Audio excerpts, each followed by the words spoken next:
Mm-hmm. Oh, somebody switched up the karakia as well. Very good.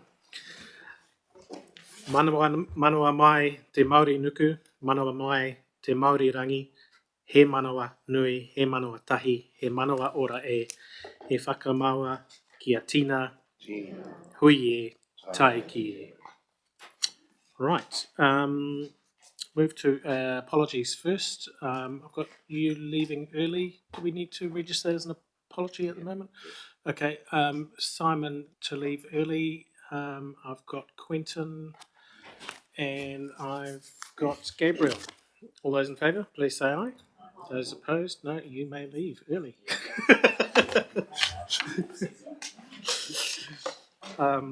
Right, conflict of interest declarations, councillors, none. Public participation, I haven't been alerted to any public participation, which is a bit surprising. Let's do the confirmation of the public minutes of the inaugural council meeting for 2025-26 on the 30th of October and then reconvened on the 20th of November. Do I have a mover and a seconder? Councillor Gaylor and Councillor Wolfe. All those in favour, please say aye. Those opposed, no. Very good. Right, now we are going to move. Fatima has pushed her way up the list. So you are now agenda item number 5, Fatima. Yeah, so Nigel will just say a few words. And so the reason that we've moved this up the agenda is the significance of the RM reforms. Nigel. Thank you, Chair. Thank you, councillors. So thanks for allowing us to push this up the agenda. There's a couple of reasons. One is it's obviously a very important issue. We need to make sure we have enough time to get through today. There'll be a presentation to go through as well, which will outline the content of what came through the bills and allow you to have a lot of discussion about what that looks like, but particularly the approach we want to take to our process of making a submission. And also there's a lot of interest in the organisation around the bills, so we have a few more staff than usual here, and also there'll be a number online, I think, watching other live streams. So Quentin and I are at the lockdown at Parliament on Tuesday, whatever day it was, which was an interesting experience. Quentin's got the documents there.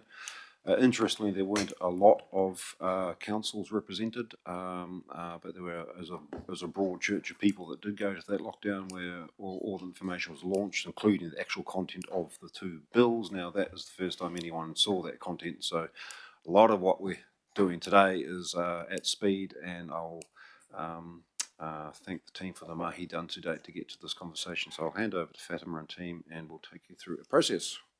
Incidentally, the other thing I would like to say, we are going to have a workshop on simplifying local government, so that's a workshop item today. So why these two things are clearly very conflated, we'll keep them separate because there'll be another conversation in our workshop. So this is really trying to focus on the RM and the approach to our submission on the RM in particular. Thank you. Cool. Morena koutou councillors. For those who don't know me, I'm Fatima Iftika. I'm the Director for Strategy, Policy and Regulation, and I'm joined by Matt Hickman, Principal Advisor, Strategy, Policy and Regulation. Carl Chenery, Principal Advisor, Te Honga Whiriwhiri. Thank you, Chair, for making some time for us to briefly take you through the overview of the proposed new planning system that was introduced by the government on Tuesday afternoon at 1 p.m. The bills are about 750 pages in total, and we're still digesting and understanding the proposed content. We thought that the slides presented to you today, they were actually shared to us by the ministry, and some of the diagrams are from the fact sheets. I want to emphasize that we have not had the time to develop any positions around the proposed new planning system. Therefore, the content is presented as the government's position. Although the presentation is short, the content is significant. Therefore, in the interest of sticking to time, I'd appreciate if the council lets me take you through the slides and then we can pause at the breaks for questions.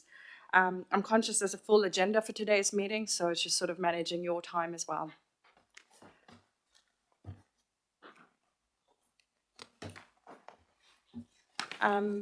As it's not a surprise, the new system, the new planning system has two new laws. It was based on a blueprint developed by an expert advisory group on resource management reform. We came to the previous council and talked through this blueprint earlier this year. They were aligned to principles decided by the Cabinet in 2024, and at a high level, what is proposed in the new planning system is not a surprise, as it aligns to what Cabinet agreed in the first half of this year. We have noticed that the two acts are foundational bills for a large amount of secondary legislation that will be released by the government over the next 2 to 3 years. I also wanted to highlight that there's another amendment to the RMA. We only heard about this on Monday thanks to our treaty partners. It was introduced to Parliament on Tuesday and was passed under urgency yesterday morning. It wasn't referred to Select Committee, and I'll talk to you briefly about this transitionary bill later on in the presentation. So in this slide, I just wanted to highlight that the government has been clear that the new planning system has set roles for both central government and for local government. We both have large work programs ahead over the next few years. And particularly, I want to draw your attention that some of the actions for local government actually depend on the central government introducing future parts of this act. It is interesting to note that the bills actually don't have set dates. They are timeframes that align from enactment. So basically, from enactment, you've got 15 months to do this. From there, you have 9 months to do this. So there's no actual timeframes associated with it. So we are aiming to have the first core suite of national instruments to inform spatial plans by the end of 2026. And then there's a second suite of national instruments that will come in 2027. The first spatial plan is to be notified by councils 15 months after the enactment of the bill.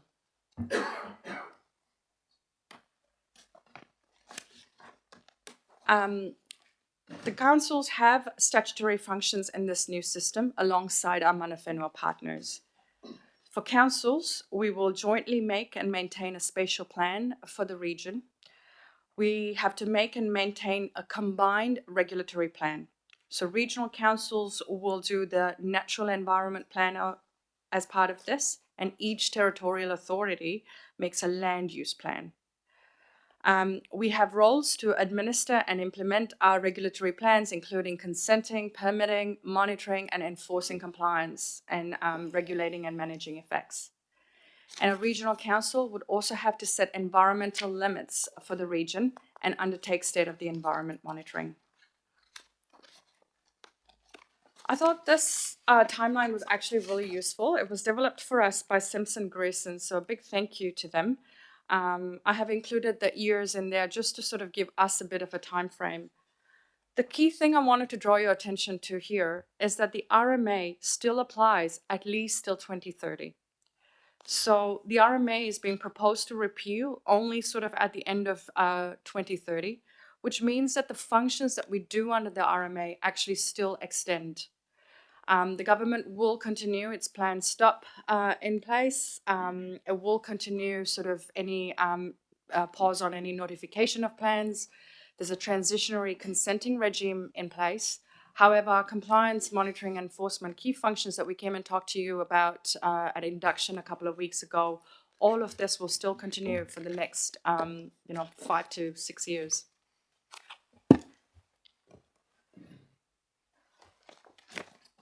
The Tiritio Waitangi, I just brought this up to the front of the presentation just because this is probably one of the key areas of focus for us in these bills. We knew that the government hadn't agreed to all of the EAG's recommendations on how the treaty would be reflected in the new planning system. It seems with these two new acts that the government has moved from an operative treaty clause that was in the RMA to a more descriptive treaty clause that's in the two acts.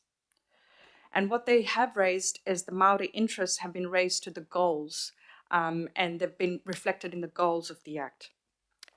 There are more details than this in the bills, but some of the high-level changes in the statutory responsibilities on decision makers in the system is sort of reflected here. Subject to further clarification on holding up treaty settlements, there's also a significant reduction in the number of consents required in the system that has impact for Māori as well, that we'll discuss later on. Te Hunga Whiriwhiri team has taken some initial analysis, and they can talk to you about this shortly as well if you've got questions on it. Just quickly moving on to treaty settlements and other arrangements. So the new system has a general obligation around treaty settlements and a direct transfer of all treaty settlement obligations into these acts, within these acts as well.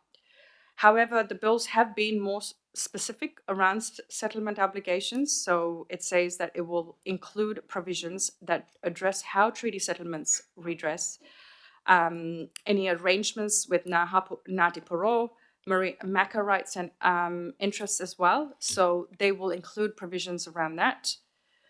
There's also a provision that the Crown commits to work with post-settlement governance entities in terms of these arrangements over the next 2 years after the bill is enacted.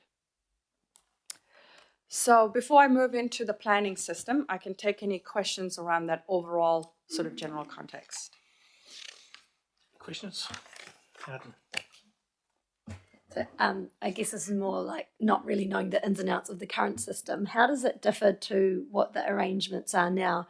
A note you said there's a requirement to consult and have regard. What's the current state now, and that relationship with the post-treaty settlement entities? Where does that put hapu and iwi who have yet to settle, and where do they sit? I don't understand where they sit now either in terms of the RMA too. So you have to school me on the system we're about to chuck out and the new one we're about to bring in. Sorry. So, in relation to your first question on the change, so the proposal in the bills is to focus on a consult and have regard to the feedback. The requirements in the current RMA is that all decision makers from ministers, regional councils, decision makers in the system are to recognise and provide for the relationship of Māori with their taonga. So it's shifting from a substantive responsibility to consulting and having regard for information that's received. So it's, I suppose, a significant change. In relation to the second question, many of the treaty settlements connect and are designed to match the current system with that level of weighting. So what this means for those who are yet to negotiate, it means there will be a lot. The central government, ministers and potentially regional council also will have less legal responsibility on us to provide for the relationship of those who have not settled yet. So there's a level of protection that's provided for those with settlements. Māori rights interests settlements aren't the only place where Māori rights interests should be recognised, and the system is not the same as it has been in terms of how those redress mechanisms connect. Adrian, Quentin, Ros, Sarah. Thank you, Mr. Chair. It might be a bit early to be able to answer this, but going right back to the beginning where you're talking about regional plans and TAs having land use plans, how does that differ to what we have now? I'll talk about it in the upcoming slides, Councillor Staples. Quentin? Morning, team. In relation to the national direction, if I remember rightly, we were expecting some revised national policy statements and standards and things about now. But it sounds from the timeline it's more likely to be later next year for that first tranche. Is the expectation that those will be both revised national direction under the RMA and content that will carry across to be the new national direction under the new Act? So is the idea to create one thing to span?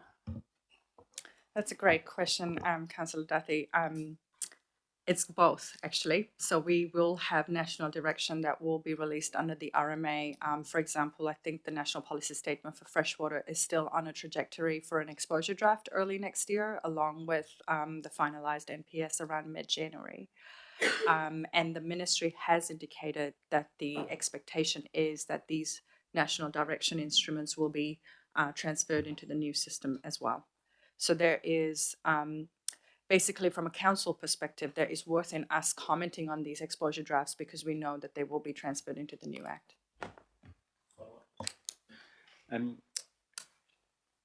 So do we expect there to be much different in extent and, I mean, not so much in the content, but what's the difference? Is it simply that we're going from lots of different multiple national policy statements and standards to merge of them all called one set of national direction? What's the actual change at that level of the system? To be honest, we haven't done the analysis on that. On the high level description that I'll just talk through, there's an intention that we'll have sort of one national policy direction with several standards that sit within it. How they interact and work together is in the details of the acts, and those are the things that we'll have to comment on. Ros and then Sarah. In the kind of preamble to the new legislation, the ministers talked a lot about things that you now won't need consent for, in particular, visual amenity or building a deck. But these, not that I knew you needed RMA consent to build a deck anyway, but these seem to fall more in the territorial authority wheelhouse. What is the flavour of consents that you will no longer have to get that are in our scope? And can you talk through what some of them are? It's a good discussion point. So I'll give an example of what we think may happen in the acts. Of course, this has to go through a process. For example, if a developer is doing a subdivision, they have to apply for earthworks consents both to regional council and to district council. And they are for different reasons, and we do compliance on them for different reasons as well. I would assume through the new system that consent would look like one consent, for example. So that is probably sort of a very crude example to show how for regional council consents might change. I think it's interesting to note in the lockup when the ministers were speaking in particular, they did use a lot of territorial city district council examples, very few councils from regional consenting functions. There's some conversation around biodiversity issues, but really that was about as far as it got in terms of the regional functions, but there will be an impact. For instance, the team will get on to consenting, and like for Canterbury, for example, they have a lot of consents sitting in the discharge consents for renewals. Now, under this system, they'll all be deferred for a period of time, so that won't be a consenting regime that in the way we currently know it in parts of the country. The other thing I'm sure the team's going to talk about, obviously this is brand new, the government did say, and this is quite important, that the select committee process, they are planning to have a full select committee process, i.e. not a truncated one. We don't know quite when that starts, quite when it's going to finish at the moment, but we know they do want to have this in the House and through the House pre the election. So they were also quite clear in saying that there are some gremlins in the drafting, and they accept that, and the select committee process will be important for some of those to be ironed out. So in some of the context of the team can't reasonably we just don't have our heads across it yet, but there's a proper process to go, which is encouraging. Penny. Oh, hang on a sec.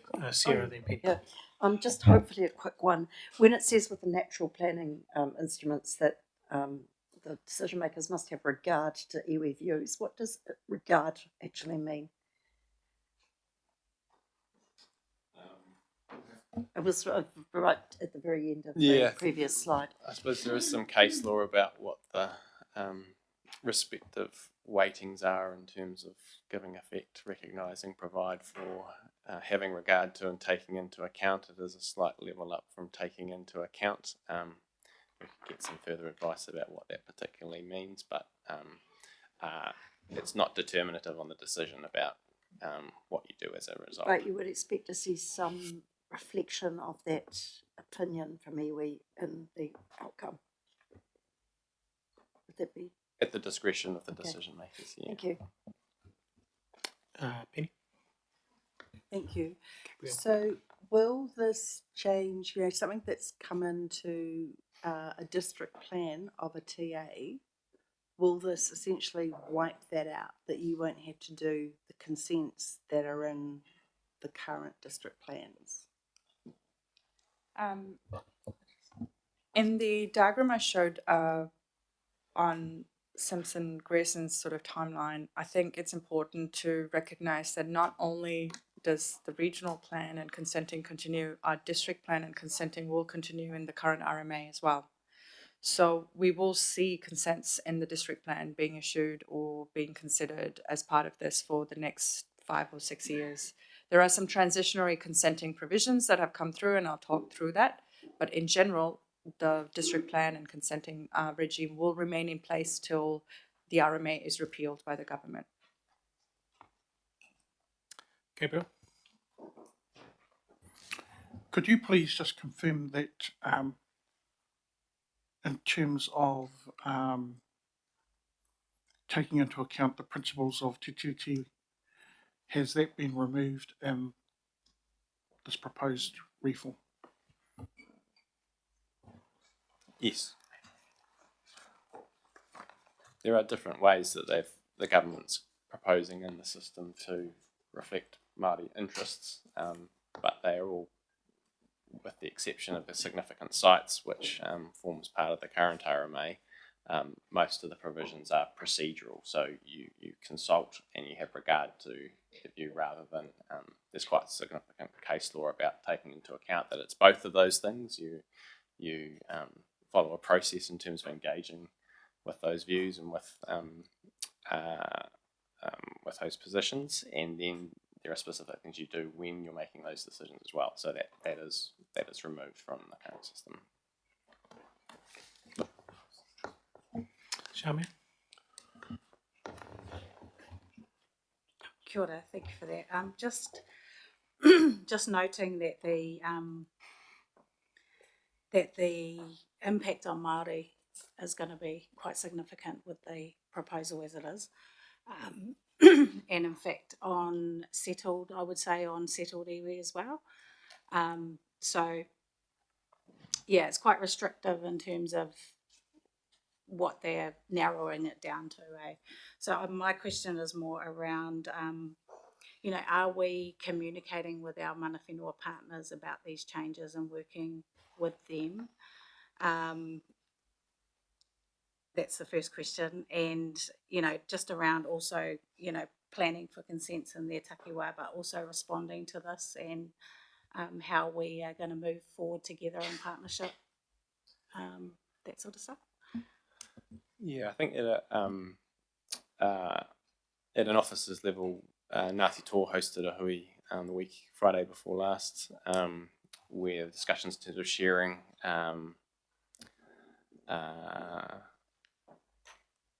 options for sharing information amongst iwi and territorial authorities and the regional council in terms of preparing, given the short time frames and the significance of the proposals. We'll still continue with bilateral relationships with each of our partners. Those hui relationships will continue. In terms of the consent work, I think there's still some analysis to be done on the changes to those consents for each of the iwi. That's work that we'll still plan to do and to share. There is a further proposal about subsequent amendments further of the consent information to 2031 as well. So that's signalled as a future within the bills, but is not, within the subsequent instruments once the bills. So there's some further work for us to do to be able to tailor that for each of our partners. Some of us were also out at Te Rangi Māori and Marae with Rangitāne, and they were speaking about the significance of this, including of the overarching commitment the Crown has made, not the specific elements of their settlement, but the overarching intent. So that's something that we're taking a look at across all our partners too. I suppose each of our partners is taking time to have a look through, but there's a willingness to share early what some of our thoughts and analysis are as we come together. There may be other conversations at the governance level still to happen. I'll leave that to others. Kia ora. Okay, let's move on. Yeah, I might move on. So this is a bit of a architecture and how the government has communicated what the new system's intended to do. I think you may have heard about the funnel. So there's a perception by the government that the current RMA sort of has a distinctive purpose and the national direction sort of sets direction and it's expanded and interpreted at the regional policy statements, regional plans, and district plans. And what that leaves is at the consenting level a wide range of instruments to consider, and decision making sort of, in the government's terms, inflated at the consent level. What they're trying to do is flip this around and making sure that your regulations, your national policy direction, and national standards are right at the top. They set a lot more direction. And by the time you get down to your consents and your permits, there's very little discretion because there's more input and more consideration at the top of the funnel as well. What I want to also point out, this is how public participation will look like as well, including this proposed Maori participation. So there's more participation at the top of the funnel, particularly around national policy direction, national standards, which is similar to the current RMA, with less participation as you go down that funnel. So this is the proposed architecture of the planning system. It is quite small, but I'll draw you to the boxes so we don't have to read all the detail. So we have two acts, which is the planning bill and the natural environment bill. Each has a purpose and goal. It then leads into your national instruments, which is sort of your national policy direction, your national standards, and then your regulation. We then have to bring that into a combined plan, which is a spatial plan, and then you have land use plans and natural environment plans. And then it splits out again. Under your land use plans, you issue consents and you do compliance and monitoring on it. Under your natural environment plan, you issue permits and then you do compliance and monitoring on it. So the government has set a more simpler purpose in their terms and a focus on goals. The government has said that the purpose of the RMA was to promote sustainable management of natural and physical resources, but they have indicated that the word sustainable management has been interpreted in several different ways right across the last few decades. The planning bill and the natural environment bill have much more simpler purposes, and it was interesting to hear from the chair of the EAG. She sort of termed them as an empty purpose as well. Sort of suggested it's up to us to kind of consider whether this is something that we want to think about in our submission. More weight is placed on the goals of the two bills. So those goals are very specific. I won't go into the details, but it is interesting to note that if it is not in the goals, the system is not allowed to manage it. So that is a very clear indication as part of this.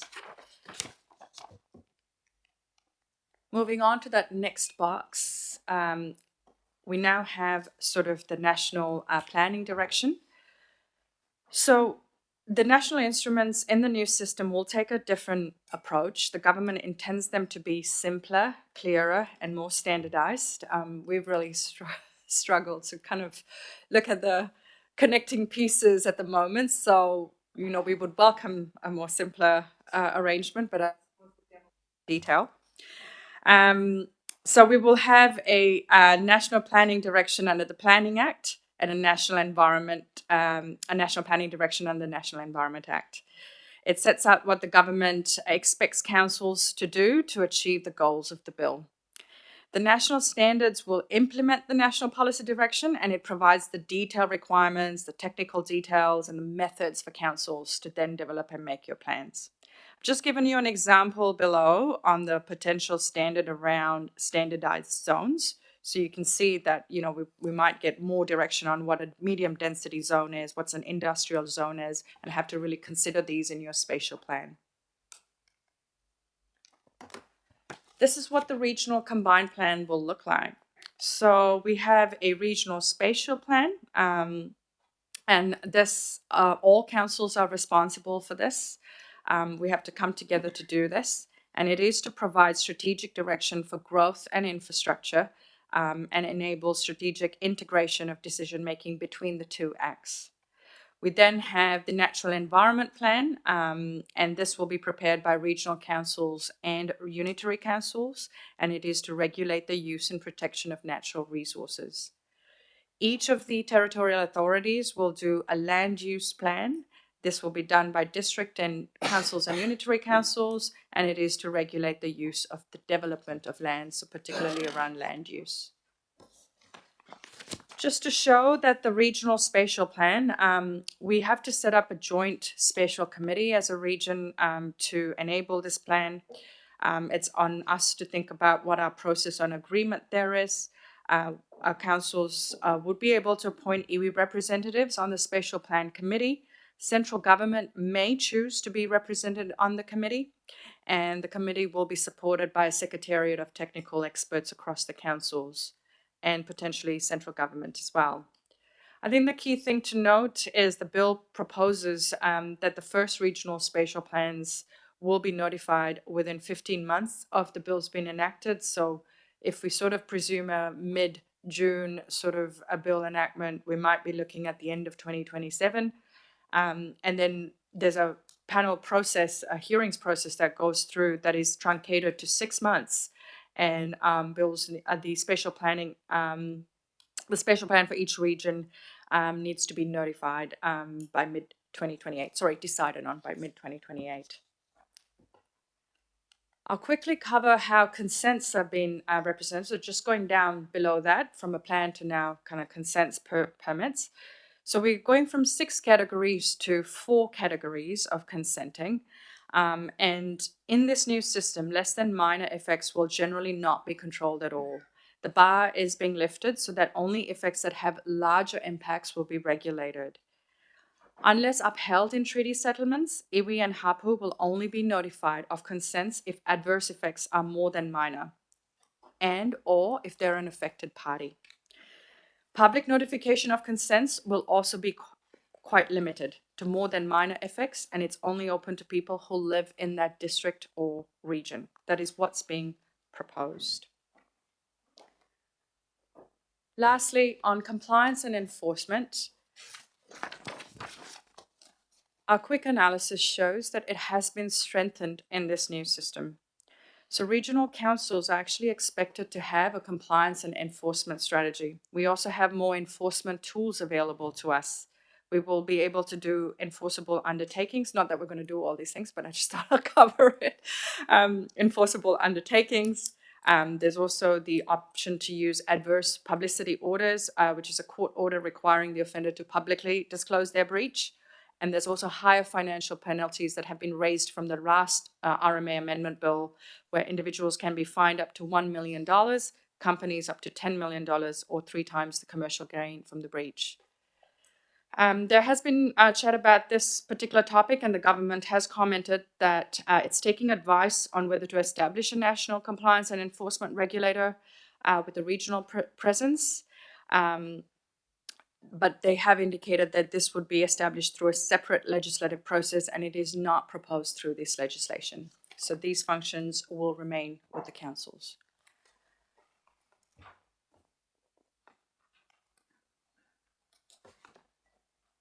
I can cover the system implementation and then take questions. Would that be easier, Chair? Yeah. Okay, cool.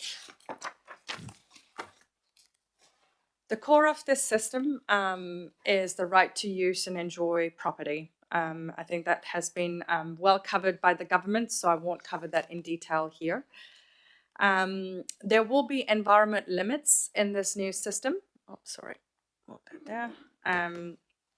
So under the new planning system, we will have binding environment limits that will be clear where the boundaries for using resources are. National standards will need to be set up within environment limits, and councils will not be able to consent activities that breach environmental limits. The human health limits will be set nationally by the government, guided by health advice, and the ecosystem health limits will be set by council using national standards and good data.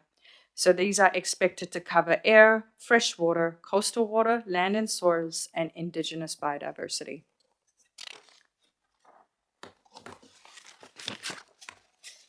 The government has proposed that it intends to host all our plans on a national e-planning portal so that they're more accessible and user-friendly.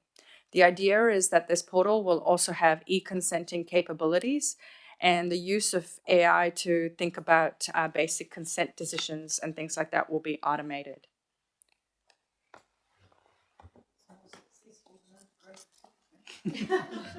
Regulatory relief is a part of this system. So the new system will introduce a regulatory relief framework that requires councils to consider the impact of some planning controls on landowners. The councils will have to provide this relief where impact meets a legally set threshold. However, I want to point out that the Act is very clear that regulatory relief is limited only to the planning controls specified on the Acts, which is around significant historic heritage, Indigenous biodiversity, outstanding natural features and landscapes, and areas of significance to Māori. The framework will apply to all privately held land, including private property in the coastal and marine area. Lastly, there will be a planning tribunal set up, and it's primarily set up to review consenting and permitting decisions across both acts. So the government intends this to be a fast and cost-effective way to resolve lower-level disputes. The Environment Court will still handle more of our significant cases, but the tribunal will enable things that are sort of unfair consenting conditions or unnecessary public notification and so on. So that's sort of a bit of a table to show where each function will be decided on. And I can take questions on the new planning system now. Quentin, then Tom, then Ross. Yanda. Okay, I've got a few, but I'll start with one. Just on that last slide, resolving issues of private nuisance between citizens. A recurring RMA issue in the news is the neighbours fighting over the fence and the council deciding how high the fence is, and then there's an objection, and then there's... How would that be resolved if it's no longer in scope of this sort of thing? What's the anticipation of how two private property rights, when they rub up against each other, would be resolved? I think there's been a lot of discussion around this potentially when you bring in property rights, how this. So look, if it's not specified in the Act, then we will have to think about what that would be. But yes, I don't know the detail of what's specified in the Acts in terms of the planning tribunal's role in this. But if it is, then we can comment on it in our submission too. Just on the Spatial Plan Committee, you mentioned that the government can decide if they want to be represented on it. Do you have any insight into when they would do that, and also do they mean like at the ministerial level? Would they appoint officers? Just can you talk a bit more about that? I haven't seen the details about the setup of the spatial planning in the two acts, to be honest. I think there must be, it is that sort of through that joint process, depending on where we want to consider corridors and things like that. I think the urban growth committees across the country have representation from Kainga Ora and ZTA already. So presuming it'll be sort of similar arrangements that they would consider, and what's best for the region as well. So I just wanted to check that I understood this correctly. There will be nothing will be outlawed completely through this new planning process. So if I wanted to set up a mushroom farm or something incredibly smelly in my garden in Silverstream, there would be a consenting pathway for me, so long as I met the environmental standards of the bill and all the other relevant health and safety obligations.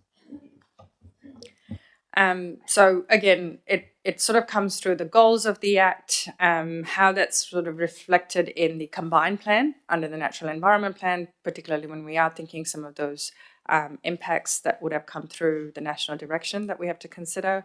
Your combined sort of land use plans might have provisions for where you can do things as well. So yes, if those sorts of activities come in and it is not a permitted activity, then you probably do need to think about consenting and permits as well. But it looked like there was nothing was going to be completely off the table. There was no non-complying category anymore. Everything, although a consent would be required for things that were pushing the envelope out, the council would still have to consider that, and so long as it met all the standards, it would have to be given the go-ahead. Yeah, I mean, it depends on how the categories are classified in the land use chapter of the plan. Yeah. and what's in and what's out in each of those areas. One of the complexities we also need to work through is the effect of treaty settlements on plan provisions. There are different arrangements around the country where settlements have been given effect through plans, and we're still to work through whether those effects are maintained. And it's not just a question that we'll be addressing, but there are other councils around the country who will need to do a similar thing alongside partners. So that's something we're looking into further. Yadna? Thank you for stepping us through this. Just so I'm clear, I'm just looking at the slide that's about the proposed planning system. And am I correct in assuming that so much of the activities will be determined by the national instruments? So again, for someone who doesn't understand how the national instruments are currently operating, can you just explain to me what our current operating environment with national instruments and national direction are, and what we are potentially looking at in the new system? That's my first question. Not having the details of work through the implementation of the new system in terms of our current national direction. So, for example, through the national policy statement for freshwater management, it sort of sets the limits in terms of what you're allowed to discharge or not allowed to discharge in an area. So we would then issue a consent based on that with the conditions that reflect on it, and then do compliance around that system. What is proposed in the system is more activities may be permitted, but they still need to sit within environment limits. So maybe those limits may be raised. For example, we might have national standards like the wastewater standards that have come through that set up standards now that come over our local consenting limits. So we will have to now consider those standards instead and issue our consenting accordingly, or amend our consents accordingly. So what we could see is that in some takiwa, you might be having a tightening up of your standards, and in other places where you might have a higher bar, you'll be operating at a lower standard. Is that potentially what we could be seeing? It could be one of the perverse outcomes, particularly where we are operating to a higher standard. I think that's where your non-regulatory work as a council comes into play more heavily, where we work with those partners to really think about the work that we can do and maintain that level of environmental outcomes. But then can you explain to me how the enjoyment of private property rights then sits within the scope of national direction if you're trying to also implement a non-regulatory practice? And that's where something like the regulatory relief comes into place. So where we say want to protect a particular significant natural area on a privately held land, actually some of our councils already do this, where we might look at supporting a landowner to do that work, to have that piece of significant natural area on their land, and think about things like rates relief that's tied to that particular square meter area and so on. In relation to the planning system, it is worth pointing out that actually what some of this proposal is trying to put in place is what everyone anticipated to a certain degree that RMA would put into place in the first place, which was clear national instruments, clear standard direction through the system, which never came. And one of the confounding features of the system we will find ourselves in now is the degree of interpretation, which is one of the frustrations. So I think as we go through the presentation, there's a heck of a lot of information and a lot to digest, but actually some of this is a realignment of a system that actually we all know didn't actually quite deliver in the way it was intended to, which has meant there has been a lot of interpretation, confusion, and sometimes conflicting outcomes for councils trying to implement the national legislation. So, I think it's just worth putting some of what we're talking about in that context, in that frame. Quentin? Penny, sorry. Penny, then Quentin. Thank you. Just a couple of questions around, will there therefore be less need for panels with commissioners for different consenting? And also, what's the big picture impact on the Environment Court? Great questions, Councillor Gallo. So The government has proposed a hearings process for the spatial plan and has specified that in the Act. So there's probably still a need for commissioners and a panel hearing. They just have very truncated timeframes they have to work within. So an independent hearings panel will hear the spatial plan and give recommendations to councils to then make a decision and notify it. So that process will still remain. And I'm assuming for the natural environment chapter and the land use plan, I haven't got into the details around it, but we might have to think about a similar process as well, because there is a notified process for that and then an operative process after decisions are made 12 months later. In terms of the answer to your second question, the intention of these proposed amendments of introducing the planning tribunal is to reduce the backlog of the environment court. So that is the intention of the system. Whether it actually happens in practicality, I think we'll have to wait and see. Okay. Did you have a second question, Penny? So, Quentin. Thank you. Thinking about the goals for the Natural Environment Bill and noting your point that if it's not within those goals, then the system doesn't manage it.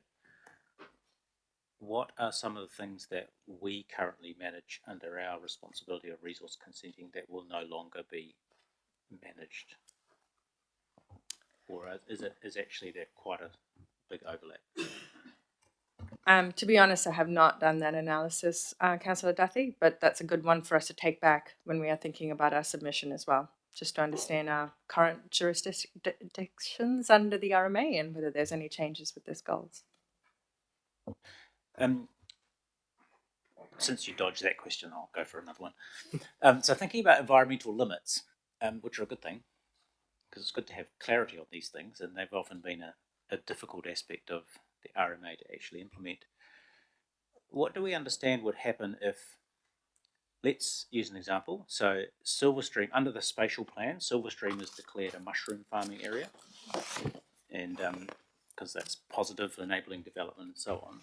But at the same time, we, under the Regional Council, under the Natural Environment Act, create a limit of how much pollution from that mushroom farming can cause in that area. That means you can't actually have more mushroom farming. So it's getting to the, I guess, the nub of the limits. The mycelium are great and fungi. relatively easy if you're already within the limit, because you set the limit and then further consents can go up towards it, but no further.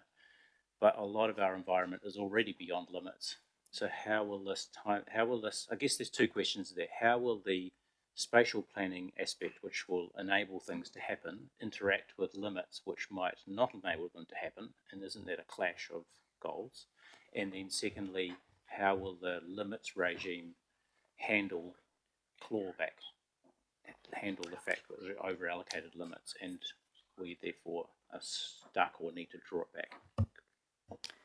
The Act specifies, just going to your second question, the Act specifies that if there is a breach in that particular limit, the council must have a plan to bring back that area within limits.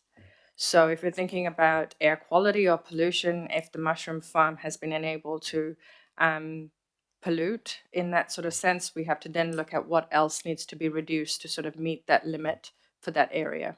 So there is a indication that councils will have to have a plan to bring things back to manageable limits.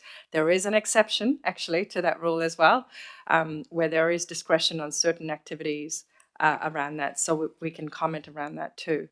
So bringing back to your first question around where the spatial plan sits, in the high level interpretation, the spatial plan doesn't seem to indicate the specification of limits, but I think that's where we will have to work through the detail around it as well. And some of the detail to work through is that the legislation is clear that the spatial plan is above the environment plan in the hierarchy. So that's going to be some further work we'll have to look into. Okay, last question, Ross, and then we'll move on. I think I've just answered my own question in my head, but I was going to ask how are they defining wetlands in this, but perhaps they're not. That's going to be in the new FM rules that we're still waiting on. Is that right? That's usually what the national direction has done. So I suppose, I'm assuming it will continue in the same way. Let's hope they define them better than they've defined them in the past. Okay, in your hands to move to the last few slides. I just wanted to cover this introduction of an amendment to the RMA around duration of current consents. The bill was introduced under urgency on Tuesday afternoon. And it's on transitional measures to avoid a gap between the current RMA and its replacement legislation. And the government has introduced this to provide certainty for consent holders. So just to cover what this means in terms of key changes, there's an automatic extension on all current consents that are expiring before the 31st of December 2027, and they will be extended to this date. Expired consents that are sitting under Section 124, if a replacement application is pending under Section 124, the consent is reinstated and extended to the 31st of December 2027. Conditions remain unchanged unless the extension in itself requires any adjustments. So what does this mean for us? The bill has taken effect already. So we have to update our consent registers within 6 months, which means getting in touch with everybody, sort of talking to them about their consents and so on.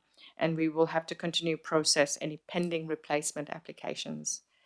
There are a couple of important qualifications. This is quite, I had to get my head around this yesterday. Water-related consents that are going to expire or are under Section 124, they will only be extended until the earlier of 31st December 2027 or 35 years from their original start date. Apparently we have a couple of those. Wastewater consents are already extended under the Water Services Act, so they're not within the scope of this extension of duration. I'll just move to the analysis of what it means to GW, and thank you for Stephen Thorley for doing some very quick analysis of what this means. I just wanted to give a sense to Council that there's an indication from government that this will heavily reduce the number of consents, but it actually, when you look at the numbers, we have 677 consents expiring between now and the end of 2027. Approximately 1/3 of those consents are considered renewable or potentially renewable under this amendment. The remainder are probably unlikely and not need to be renewed. Over the past 2 years, we have processed approximately about 1,400 consents. So over the next 2 years to December 2027, it's probably only a drop of about 18%. So we still have to process about 1,150 consents. So we will still need to monitor any extended consents. So our CME work still continues. So that's just thought I'd give you a quick heads up around that. So can I just ask on this, does that then create a sort of bow wave in late 27, 28, when you've now got all these consents suddenly coming back to a particular date? You're having to deal with a lot more than you ordinarily would have. So the government has proposed in the acts a further extension of current consents to 2031. So in the House debate process, this was brought up several times, but they will leave that to the select committee process to be submitted on and debated on. So it's our option as a council to think about that further extension and whether we raise any implications around that as well. Okay, Adrian? Thank you. At Wairarapa Moana on Tuesday, we discussed, I think we had 5 water consents that are up for renewal, and the board opted to give them 5-year consents rather than the 10 that they'd applied for. But what this is saying is that they'll automatically be extended to 2027. So does that override the board's role of wanting to basically have some say in these consents once it gets its vision document sorted? I'm just unclear as to then what the board's role will be in these in this consenting process, and I'm just presuming that this overrides the 5-year consent that they've agreed should be issued. I think that is something for us to work through, both with the applicant and the board. But in terms of the board's role, just to draw to your attention, Councillor Staples, that the conditions remain unchanged. The board has been an affected party for those consents, and that will still continue because this is still within the current RMA. So we can consider which probably works better for applicants. They may want a new consent instead of extensions. So that is something for us to work through on a case-by-case basis. So that's why this is a pretty big workload for us in the next 6 months to get through. And I just thought I'll bring that to the attention of the council. Sorry, so just for clarity, we can issue a new consent? Or, so we're still able to do that? Yes, we are still operating under the RMA, and there is no stop to issuing consents. This is just an extension to the consents that are expiring. Right, thank you. Okay.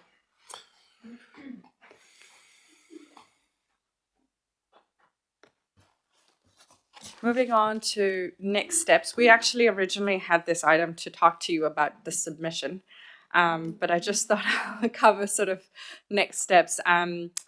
As Nigel indicated, the government has committed to a full select committee process of 6 months. A minimum period of submissions is usually 6 weeks as part of a full select committee process, and we hope that it will extend given the period of holidays in between. So we are looking at a submission around January or February. As I indicated to you, our team will be busy over the next 6 months to a year. We are still working under the current RMA, and there is a lot of work to get done. We are also working under the Fast Track Act, and those applications have really ramped up. In the reports I've shared with the council, there is actually a pipeline of Fast Track applications coming through. We are also now considering these transitionary arrangements for consenting as well, and what they mean for us. And of course, we should be really thinking about our transitional arrangements into the new system as well. So the recommendations in front of the council was around the particular submission. We've got some tight timeframes for us to work through, and I will leave the chair to work through the recommendations. Thank you. Thanks, Fatima. So you've got a series of recommendations in item 8 in your order paper. We don't necessarily need to litigate who's going to be on the working groups right now, but I think what this is suggesting is that you have to be available during the last weeks of December and January if you want to be a player in the working group. Fatima? If I could maybe put a plea with the chair and the council, it will be really useful to understand who would be interested in being part of that working group so that we can set up those meetings going forward. Okay. Adrian? Okay. Oh, hands. I think informally we had at the workshop, there were some names mentioned. Did anyone note who they were? So I think there was some loose agreement. Well, can I get a show of hands of those people who are interested? So can I get a show of hands of those who aren't? No, it's not that I'm not interested. Yeah. It makes it sound Well, sorry, can you put your hand up a little bit higher for those who are interested? So that's Adrian, Phil, Claire, Nigel, Quentin, Shamia, Simon, Sarah. I think that's a reasonable. I mean, everything's going to come back to the council anyway. You're doing the sort of engine room thinking about this sort of stuff with the officers. That's your working group, Fatima, I think. Much appreciated. Okay. In that case, can I just have a formal mover and a seconder for these? I have a question for that. Can we just pull the recommendations up again? And Fatima said one more question, and it's one I have been often asking, which is the workload that has been put on your team, particularly with the deluge of acts that have been coming through and the submissions we've had to respond to and the impacts that is having on how we deliver our business. I've heard from you that this is going to create more work for your team. how do we know that we're going to be managing that right, and how can, as a council, support and resource that, given the other conversation we have later this afternoon? It's probably an unanswerable question. Thank you, Councillor. So actually, we've been preparing this for the last 6 to 8 months. We've got a cross GW working group that has been set up. We've actually started to prepare some position statements around this to really think about the council's direction from the previous council, how we bring that into these submissions. This is our work. And I think it's not extra work. This is the change in government. It is the new system. It is our work. So we've all obviously made time for this and prioritized this across our other work. Kia ora, Fatima. Just to add to that, I mean, that's exactly right. This is core business of the council. Our staff are ready and able to pivot. We've known the RMA changes are coming for a long time. They've landed. A lot of work now to put in a submission and then monitor and implement this for a period of time. You are going to be talking about simplifying local government later on. That's probably equally something as big as the RMA, and they're very interrelated, as we've talked about. So it's fair to say the government reform program that's come in the last couple of weeks is going to add large volumes of work to all councils, not just regional councils, and we just need to integrate that really clearly. There's a challenge for how we work across the regions now. Spatial planning, clearly one example in the new bill, and we as CEOs, the Mayoral Forum, everyone is cognizant of what is ahead of us and how we actually pivot to address it. So it's a good question. Thank you for asking it, because there is pressure in the system, but we are ready and just have to respond. Okay, so then my second question is, if everything's pivoting to that, what is the trade-off? Do we know what the trade-off of our staff time is?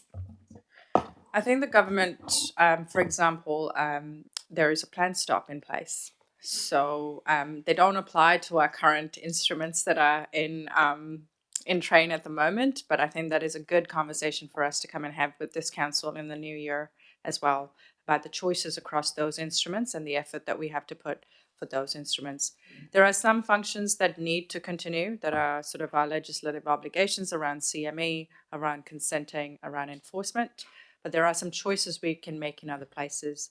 And of course, we're supported by, like Te Hunga Whiriwhiri, our colleagues from other parts of the organisation we have to draw in as well to do some pretty detailed work, but we are well set up as a group to do that. So the trade-offs are that the government has put a pause on certain things as well. Councillor Duthie, you got a question, Councillor Duthie? Yes, thanks. So one of the recommendations relates to the principles in paragraph 15 of the paper.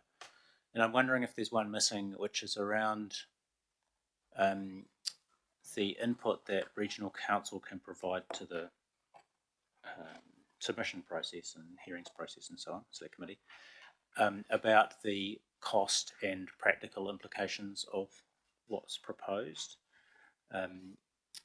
Not just transitional and implementation, but actually there will be elements that can be improved from a practical usability and cost perspective. And particularly if we're thinking limits, we've done a lot of work as a council on limits. The Whaitua process was all about working with the community to set limits. And so ensuring that the new acts, the new bills can bring across work that's already been done has a big cost implication for our ratepayers, because that's millions of dollars we've invested that we either delete and start again, or can take the best of it and pull forward. So I think there'll be a principle in there about bringing our practical understanding of what this will mean in practice, particularly around a cost and pragmatism points of view. Was that a question? Do you agree? I think we had initiated some cost analysis, and it's interesting to note that the government has done and released some cost benefit analysis as part of this bill, and we'll have to consider that. But we take your point around making sure that some of the investment that we've already made in this space and reflecting that in our submission and raising that as well. So, and that we don't go back from that. So we can definitely bring that in. Okay, I've got a mover, Councillor Gaylor, and a seconder in Councillor Duthie. But before we put that. Can I just make an amendment to recommendation 3 to say agrees to a councillor working group comprising councillors, and this is what you need to just double check with me: Staples, Rhodes, Johnston, Elder, Duthie, McLeany, Wolf, and Free. If I missed anybody. Okay, you're it. So can I, either of you wish to speak to this paper? Can I move that then? Those recommendations with that amendment. All those in favour, please say aye. Those opposed? None. Paper passed. Thank you. Right. Thank you very much for that. I know that's some quick work there. Thank you. Right. Back to the future. Terms of reference for committees and advisory bodies. This is item 5 on your agenda paper. Is this you, Francis? You actually do. Me. So you've all, for those committees that you are chairs, deputy chairs on, I think you've already seen and had input into these recommendations. Are there any questions? If there are no questions, I will move the paper, and it'll be seconded by Councillor Staples. All those in favour, please say aye. Those opposed? None. Paper passed. Thank you. That will take us to paper 6, the adoption of the 2026 meeting schedule. I have a mover and a seconder for this, Councillor Wolf and Councillor Saw. All those in favour, please say aye. Those opposed? None. Paper passed. Thank you. Chakiwai Metro Water Limited, approval of establishment arrangements. Julie and Amanda, welcome.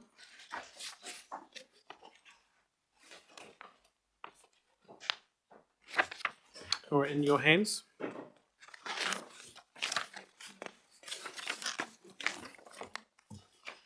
Kia ora, councillors. Good morning. Good to see you all. Thank you for the opportunity to introduce this paper and its attachments. So this report is about confirming the governance arrangement for Te Aki Wai, our new water services entity for the Wellington metropolitan area. It covers the enduring constitution, the partners agreement, and the statement of expectations, which are all critical to getting Te Aki Wai ready for day one on 1 July 2026. As you may be aware, Hutt City, Wellington City, and Upper Hutt City councils have already considered and approved these foundation documents, and Porirua City Council approved them unanimously this morning. Some changes have arisen from these processes and other refinements of the documents, and I would like to bring these to your attention. I'd also like to explain a few matters in a bit more detail. So the most straightforward issue first, the organisation name. During the Mayoral Forum on Friday the 4th of December, a side meeting of the Wellington Mayors and Councillor Connolly and the Chief Executives was held where they agreed to simplify the name to Te Aki Wai, dropping Metro Water.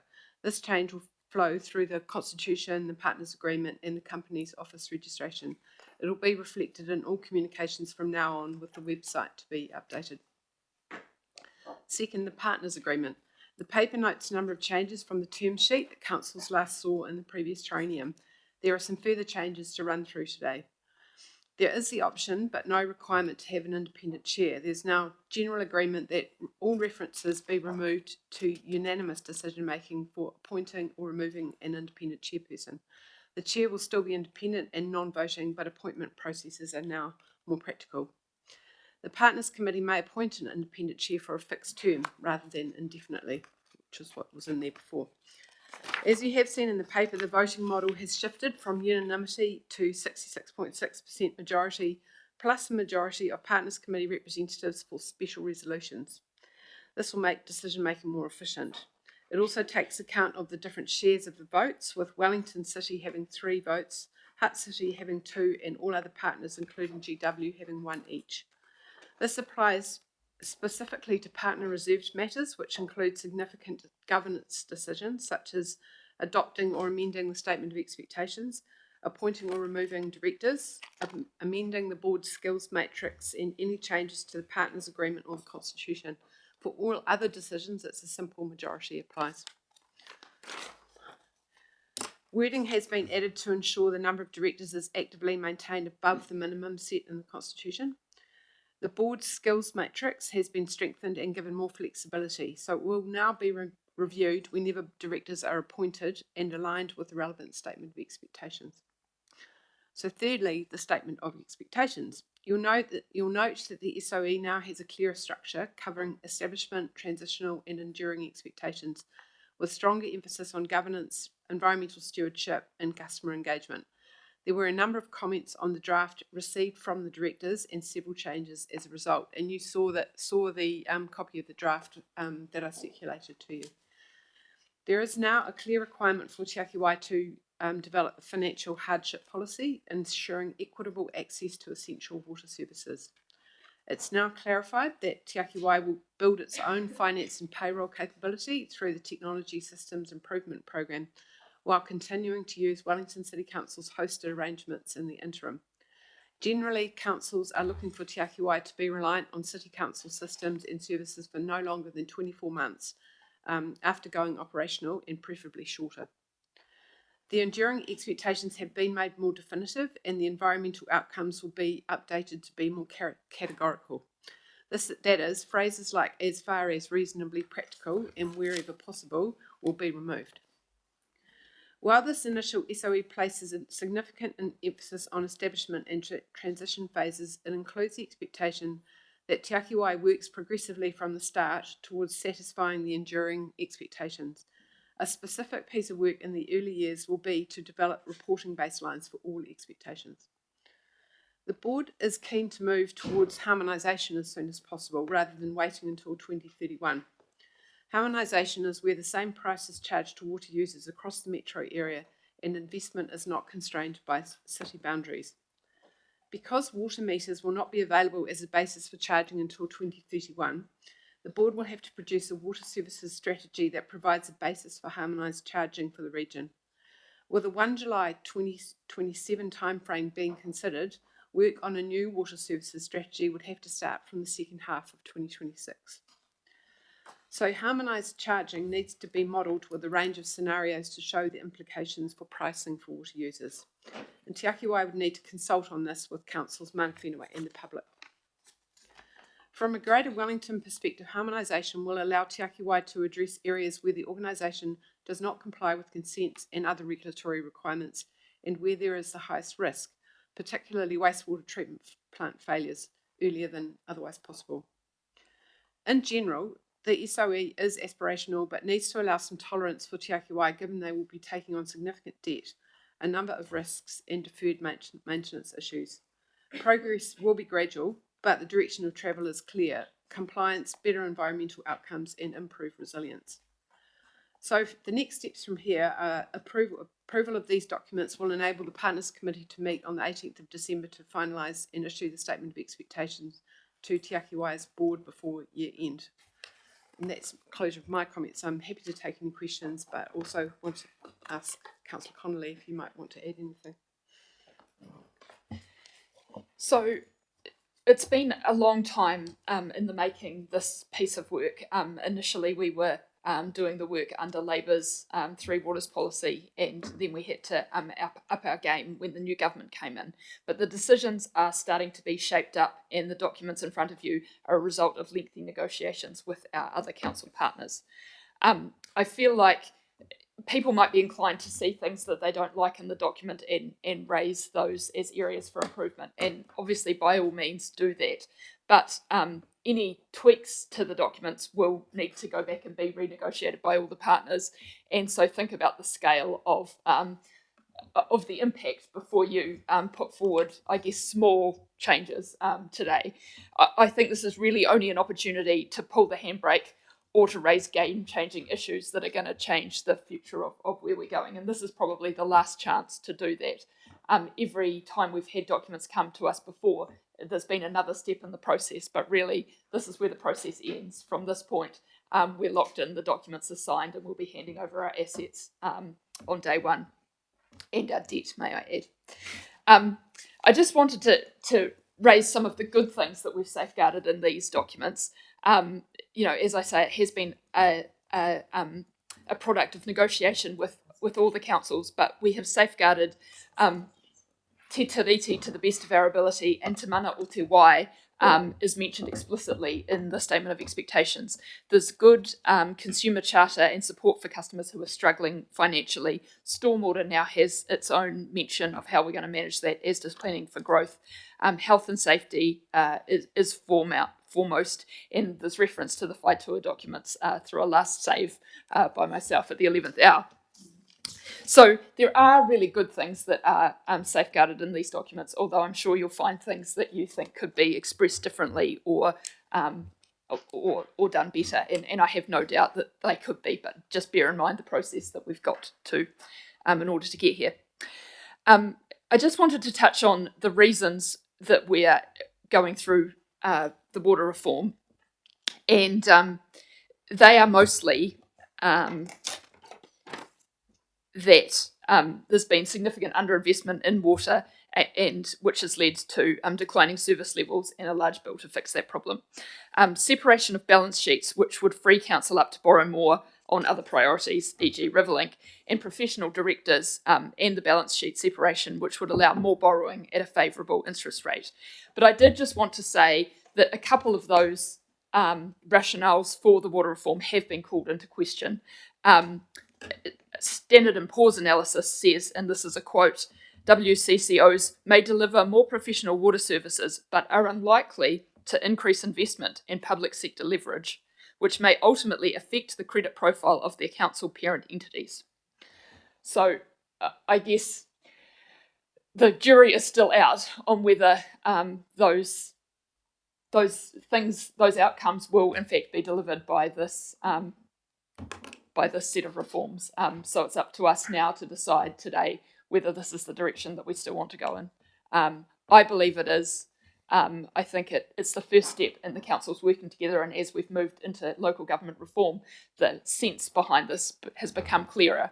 But there are still some questions about what this entity can do and what its borrowing profile will look like, and whether that separation of balance sheets will actually come to fruition to see lower risk and lower borrowing costs.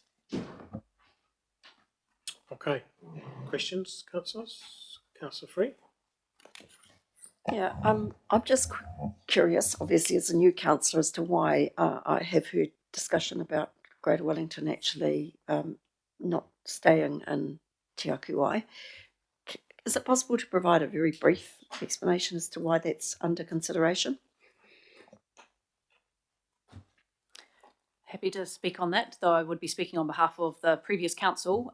So I'll talk a bit about what happened last year. So in about March last year, when council was asked to consider whether it wanted to participate in the broader collaborative set of councils in Wellington and Wairarapa and Kapiti and Mana Whenua partners, the council agreed to join the first stage of that water delivery discussions, and as part of that, the council said that they would like to consider or have the option to consider exiting bulk water supply in the future. And that was because we're the only regional council in New Zealand who actually is in the bulk water supply business. No other regional councils have that responsibility. It's a bit of an artefact of history. And so therefore, at the time, the chair wrote to the chair of the AOG for that water organisation and copied to the other councils' representatives, and talked about that, talked a bit about some of our council's interests in environmental outcomes and what we want from this new water collaborative effort, and also said, and by the way, we may consider exiting our role as a bulk water supplier in the future, and so wanted that to be out on the table early and clear. But no decision has been made. There have been discussions and workshops about that, and we have an action to come back to council with a report back in August of next year with some advice and options analysis to inform a council decision on that matter.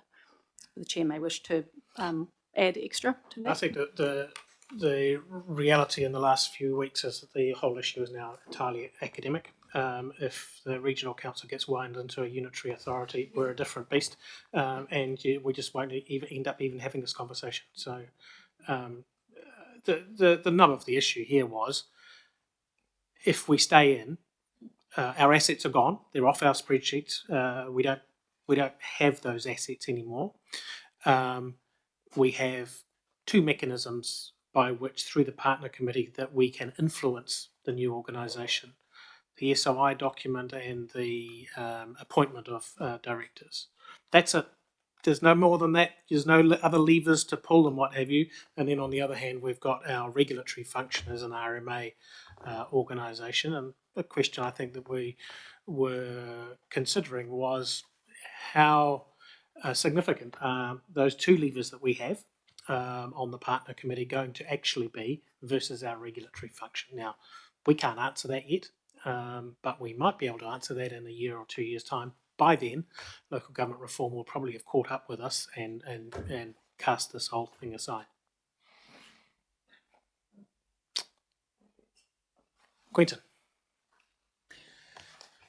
Kia ora koroa. Thinking about the statement of expectations, is it clear that Te Ake Wai is expected to work within environmental limits when they're set over coming years under the new regime, and not seek to bypass or stretch them, which is possible by using fast track mechanisms or critical infrastructure exemptions? And the example I would use is, through the whaitua process, we looked very closely at the minimum flow levels of the rivers that we take water from for the Wellington region, Te Awakarangi, Wainuiomata and Orongaronga, and made recommendations to change our plan to lower the minimum flow. And the planning so far by Wellington Water has been to work towards that, hence the extra lakes and etc. But under the new regime, it would be possible to override that. Even if those limits were set, it would be possible to override it through fast-tracking a new water take consent for Te Awakarangi. Are we clear in the statement of expectation that as a partner, we expect them to work within the framework of Greater Wellington's environmental regulation rather than bypass it? Probably going to be a complicated answer because there'll be a mixture of things. There's statement of expectations, there's all the legislation that they're also having to comply with as well, which will be agnostic of Greater Wellington or not, but just more nationally. All water services entities will have to do that, and they will also have to describe how they're going to do that through their water services strategy as well, which we do get a chance to comment on, and they have to publish what our comments are. In terms of the statement of expectations, do you want to talk about what's referenced there? Yeah, so as you would have seen with the statement of expectations, there are different phases in the statement of expectations in relation to transition and enduring outcomes. And so one of the expectations, a key outcome that Te Ake Wai must reflect in the initial water services strategy is improving and compliant water services. So they must be compliant with their consent requirements. That's absolutely up front for them. And there are several instances where there is not compliance with the consent conditions. And the environmental outcomes, or environmental stewardship is included as an enduring expectation. And while there are not reporting requirements for Te Ake Wai in the first years of operation, basically because that'll be in red, they are expected to start working towards those environmental stewardship outcomes. So that's where the baseline reporting comes into it. And that's why we wanted that in there. So they were conscious of our expectation in relation to environmental stewardship, and so that's the second aspect. And then also we talk about the whaitua implementation programs. Those are specifically mentioned in the statement of expectations. So they have the frameworks there that you can see there's a theme running right the way through, that we would not, or the partners would not be expecting Te Ake Wai to do fast track, infrastructure development without going through all of these, considering how that fits into the statement of expectations or the expectations that have been placed on them.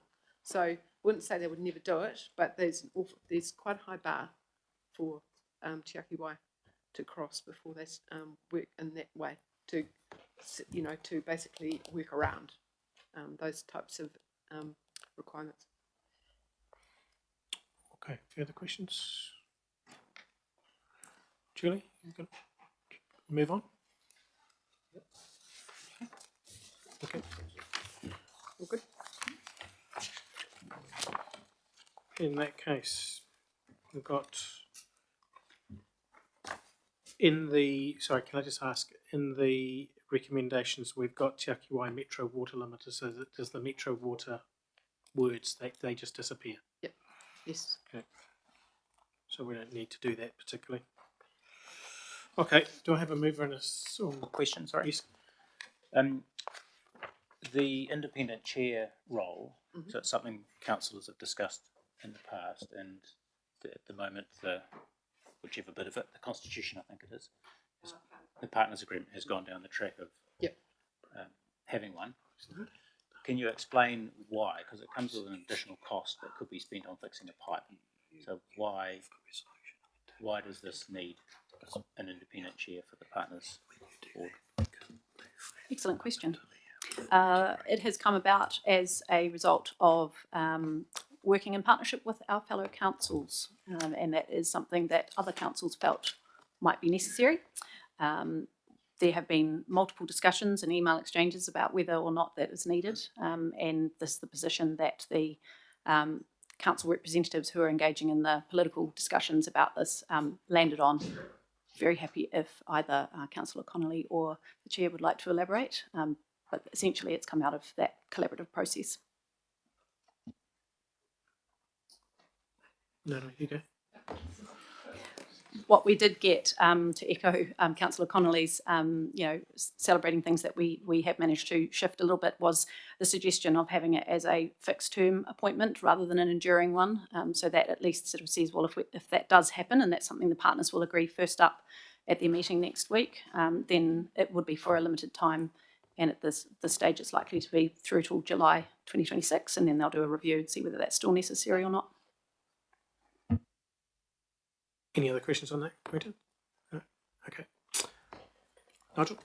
Can I just get some clarification around the removal of the name Metro Water from the name overall, where that's come from and who it's been agreed by? Sorry. So the removal of Metro Water from Te Aki Wai. I can't speak to that because I wasn't party to those conversations, but Councillor Connolly was. So when the Partners Committee met last year, there was a feeling from some of the members around the Partner Committee that there should be a Māori and an English name. However, we've now set up the board, and it was their recommendation back to us that it was easier, cleaner and better to drop Metro Water, and the new set of partners agreed to that last Friday. And it's also the recommendation from the board chair of Te Aki Wai to actually have a single name that actually provides clarity for the new provider and becomes very clear to everyone who'll be using the services that a single name is the preferred way to go. So that's from the board So chair. I guess it was a commercial decision from the board as to how they would prefer to brand themselves and market themselves to the customers moving forward. And, part of this whole direction is to set up professional directors to run the thing, and so taking their advice is kind of part of the course. Yes, can I just ask a little bit just about the ratification of the CE when it applies to the noting that we're doing in part 8? What does that mean? Has it happened? Are we ratifying after the fact? Or, this is clause 9 as it applies to 8B. In the recommendations in this paper.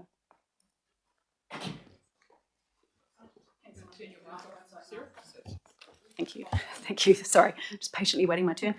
Yes, so that was a decision that had to be taken by Nigel in the interim from the closing of the last council traineum. Before you all took roles, there was a delegation that he was acting underneath, and this is now formalising that the decision that he took then, which was something that the council had given him. Francis will do a much better, more eloquent description of the way we use those sorts of things. But yes, that's basically, you're just formalising something that's already happened that council had pre-approved would happen because of the elections.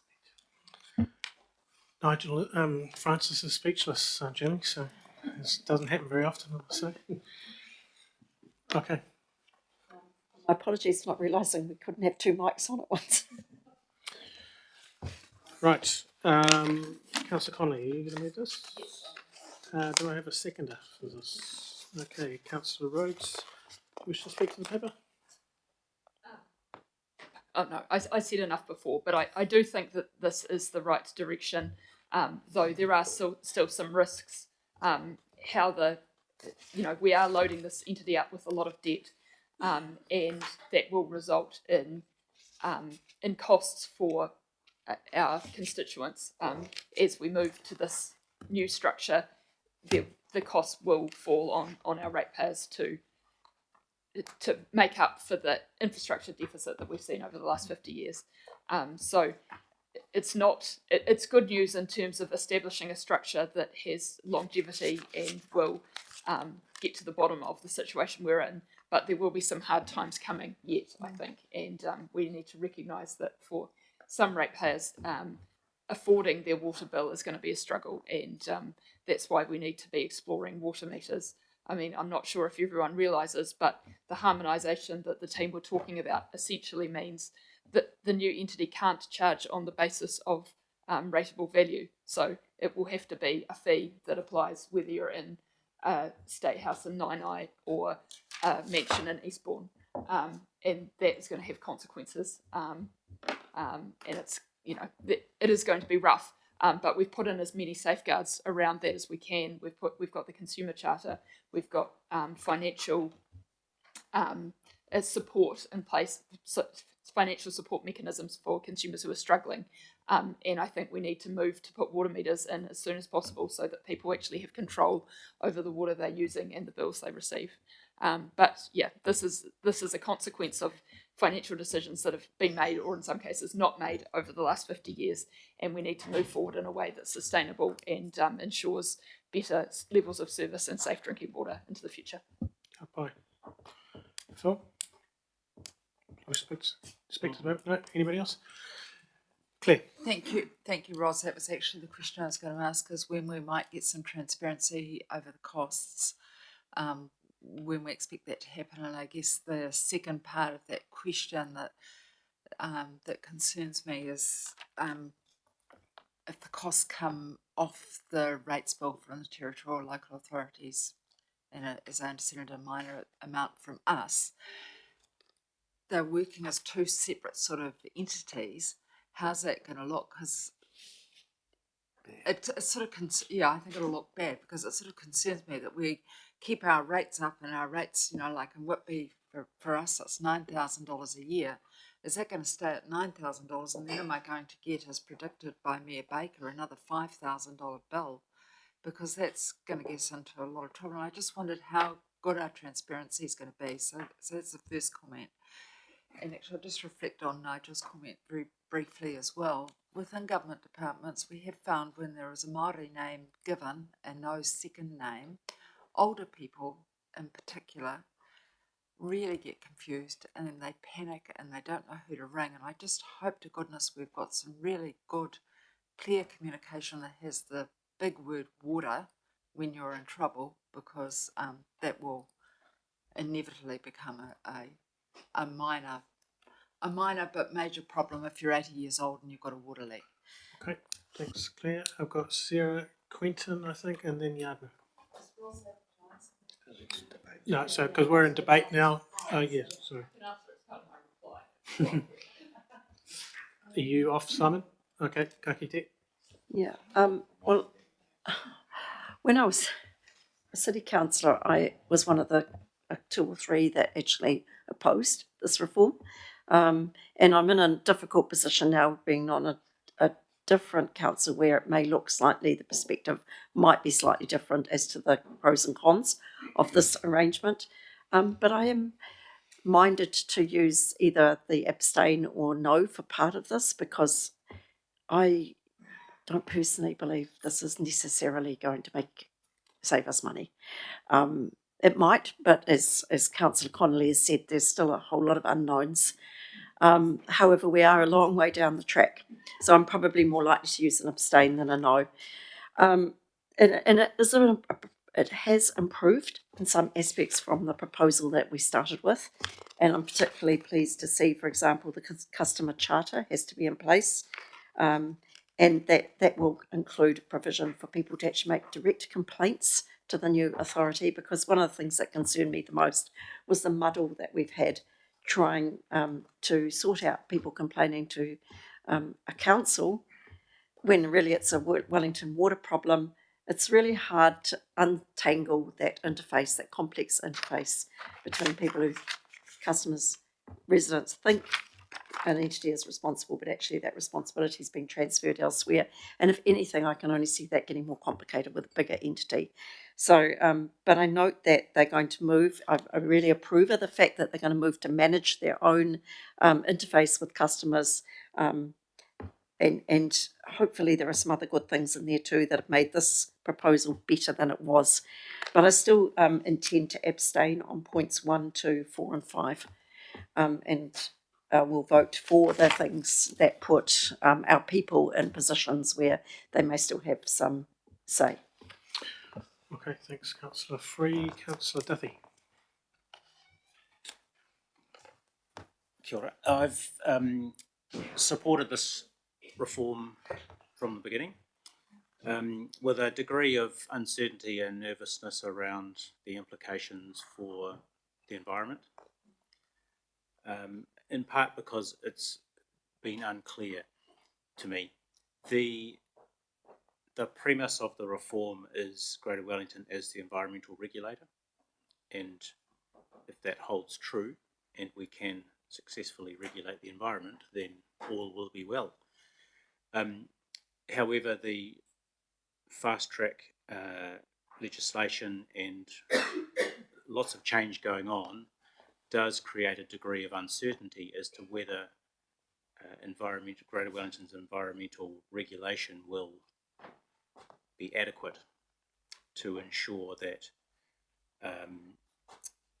we, as a region or as a metro region, address smartly over time, but smartly the pollution that is rife through our stormwater and wastewater systems, and the overtaking of drinking water from our rivers that renders them not just not so good for swimming, but ecologically unhealthy, warm, full of toxic algae, and so on. So I still maintain a level of nervousness around that. I don't support the need for an independent chair, but I'll let that one go.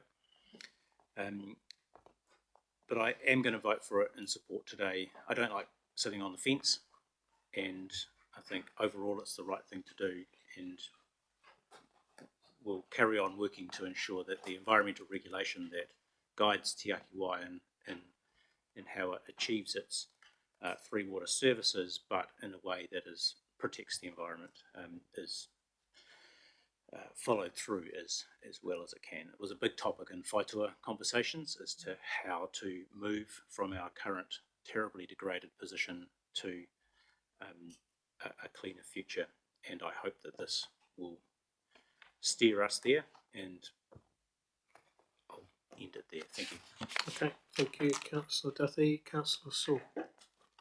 Thank you. I'd just like to echo some of Councillor Duthie's comments, but first of all, I just want to thank our officers for and the staff here for sharing all the information through all the water under the bridge that has happened in these water reforms. Also want to acknowledge the representation we've had with Councillor Connolly at that table, who has brought a passionate, robust and transparent eye to the work and has been able to reflect our position really well around that table. If we go back to first principles, I guess water reform began because it was of the Havelock North incident, and I don't know if I'm optimistic or slightly disappointed that this is where we've landed as best we can, because if we think about why we're here, it's to care and respect and use the resource that all life depends on. That's what the decision we're making. It's not whether it's going to cost money and make people broke. If we don't have clean water and we don't look after it properly, at all points, life collapses. So there goes your economy and everything else. And with that in mind, what I've wanted to see, and we see hints of that in the statement of expectations, is that our activities need to heed this. How we build, how we live, how we ablute over the last century has not looked at the negative impacts that it has not only on our wallets but on our environment. And we seem to exist in this exceptionalism that we can continue to do what we do and still not want to pay for it and still want our environment to be clean. So for our statement of expectation to acknowledge our issues around stormwater management and that our urban form plays a very, very big role in how clean Te Awarua o Porirua is, how clean Te Whanganui Atara is, how the life of our urban streams continue, and whether anyone's going to get sick from our water is very consequential. So I guess I want to come back to the fundamental point that these are all human decisions. These are all decisions that were made, being made by us and made by previous councillors. And my hope is that the directors of Te Aki Wai can take what we need to do with the resources we have to keep the resource that we rely on to live as faithfully and as importantly as it needs to be taken. And I will be supporting all the recommendations, and it is my hope that we see some really, really good outcomes that will benefit us now for our wallets, but also for our tile. It's a clean slate to change how water management has been invested, procured, and undertaken. And I really look forward to some 21st century three waters solutions. Cool. Thank you. Councillor Staples. Thank you, Mr. Chair. I would also like to acknowledge Councillor Connolly. I've felt extremely comfortable in the information and the opinions that you've brought to this table, and I would like to thank you for that because it hasn't been an easy job. Excuse me. I would also like to acknowledge GW as a whole, because if we look at why we have to have this water services delivery plan, it's because we've been told we have to. And it's quite true that there has been underinvestment in infrastructure across the whole country, but it's been in a situation of councils being hammered daily about putting up rates and investing. And we were told by every single government that I can remember that we were not to put up rates any more than we had to. So I'm not going to sort of delve into that. But what I would like to say is GW has invested. It has invested in its bulk water. And I would like to thank all the staff that gave us the advice that this was necessary, and the previous councils that bit the bullet, previous GW councillors that bit the bullet and invested in our bulk water. So actually what we're handing over is something that is fit for purpose and does have resilience. So I think that small part we pat ourselves on the back. I will be voting for this, but it is with some sadness that we're handing it over into a situation that has a whole lot of challenges, but at least we can feel comfortable in the fact that the bit we're handing over doesn't have a whole lot of challenges, albeit it will still need more investment to be able to work for the region as a whole with the growth that is supposedly the best thing since sliced bread and everybody wants to happen. I have an opinion on that too. Not for now. Thank you. Good, thanks, Adrian. Nigel, do you want to? Yeah, it's interesting coming into this as a new council. There's obviously been a lot of great work done, and there's no doubt that there is a need for water reform. I just want to push back on 2 points. Councillor Saw came at it very much from a green angle, but ultimately this has to be affordable. We cannot be imposing an unnecessary burden on ratepayers. We have to keep ratepayers in mind as this does progress. Secondly, I want to point out an inconsistency. We've been asked to approve a couple of items which refer to Te Aki Wai Metro Water Limited, but we're learning the name's been changed. I'm very uncomfortable at that, and I want to pick up on Claire's point that there are a lot of people out there who will be confused by this. So I think we need to push back against that name change recommendation. Okay, thank you. Gabriel. Kia ora, Mr. Chair. The government should be delighted at the collaboration, at the unity of the majority of the councils in our region, Mr. Chair, that have come together to make this happen over a long period of time. This hasn't happened. It hasn't been without its faults, as colleagues have mentioned.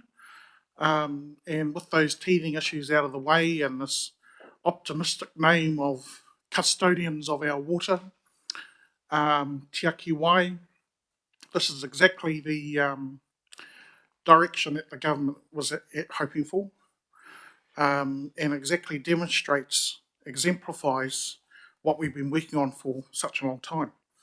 And having been involved in the Whaitua mahi and commending Councillor Connolly for including that in the kōrero that happened, and ensuring that's front and centre so we can implement and not let go to waste what seemed like a short lifetime of work and investment. This is coming from a progressive council, Hutt City, in terms of leading the way in water renewals, etc. The saying, if it ain't broke, don't fix it. This was certainly broken, Mr. Chair. The years of underinvestment, of kicking the can down the road. And so it's incumbent upon us as the custodians, as the Te Aki, to actually front foot and lead the way. So I know that there are other regions that are probably sitting up and are watching this unfurl, but this is one shining example of how we can work together as a region, and for that I will be supporting the recommendations. Kia ora. Kia ora. Any other councillors? Otherwise, I may just say a few words and then pass to Ros for right of reply. So in my case, I just want to echo some of the sentiments from Councillor Staples, because we are handing over a set of assets that are in very good shape. We have had to stand by and grin and bear over the last 5 years in particular, when the public and everybody else comes and rains down on Wellington Water and the state of the assets. We have had to grin and bear that in the full knowledge that the assets that we are responsible for, the bulk water assets, are actually in very good condition as a consequence of continual investment in those assets. And more recently, and I think some of you have been to the plants, the upgrade of the DAF plant, the Flume Bridge, the pipe bridge across the across Te Awakarangi are just more public examples of that continual investment. So Nigel, and to Nigel, the team that have sort of worked with Wellington Water, Julie, etc. Congratulations on us being able to hand across a decent set of assets. To Ros, look, wouldn't have been able to get here without you. I know how difficult it's been, because I hear from mayors saying, squirming in their seats after having had the blowtorch put on them by Councillor Connolly, fully fulfilling your role as a regional councillor. Thank you for your intellect and your leadership in actually getting this across the line. Ross. Thanks, Darren, and thanks to everyone else for supporting me on this journey. I just wanted to touch on a couple of things that have been raised in the debate today. So, Councillor Johnson asked about how we know what the cost might be, and there is actually quite good evidence out there, or information around what the cost is likely to be. That was done essentially following the methodology that the Department of Internal Affairs required us to go through in the process, and that spat out a number. Whether or not the professional directors will decide to follow the pathway that was outlined through the Department of Internal Affairs investigation is yet to be decided, and clearly affordability is going to be a key issue in their decisions moving forward. So we know kind of roughly where the pathway might be, but there are some uncertainty around the edges of that. I'm less concerned around the transparency element. Obviously, Ellie, I'm looking at behind Claire, has a massive job to do in quantifying the value of our assets and also what the trajectory was for our LTP spending over those assets over the next 20 years. But all that information will be transferred across to the new entity when it gets set up. And so we know that on average, each ratepayer spends about $2,200 on water across the Wellington region. And so we've got good information on what that relates to at a house level, and so we should be seeing that drop in our rates bill as it transfers across to the water entity.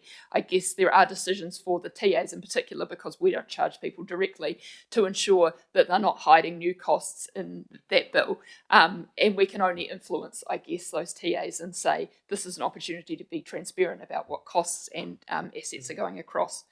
In terms of the comments made by Councillor Elder, you may not support the motion in relation to changing the name to Te Aki Wai, or you may put an amendment on the table.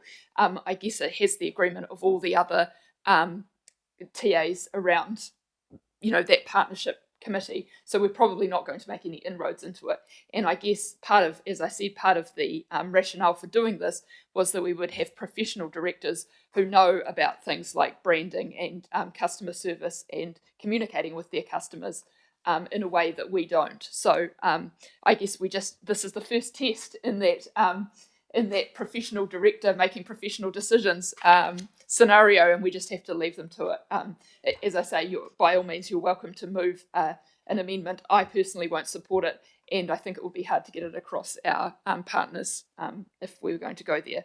And I just wanted to comment, affordability clearly is a key driver that the new professional directors are going to have to get across. I think that's probably one of the biggest challenges that this new entity is going to have. But ensuring our water and our environment are brought up to acceptable standards is alongside that in terms of the challenges that this entity is going to have to face. And finally, to Darren and Adrian's point about Greater Wellington assets being in really good condition. This is true. Our assets are outstanding when we look across the other partners. We're handing over a good set of kit. And, I'm a bit sad about losing the bridge, which I think of as my own personal asset. But even though I've lost my Strava title.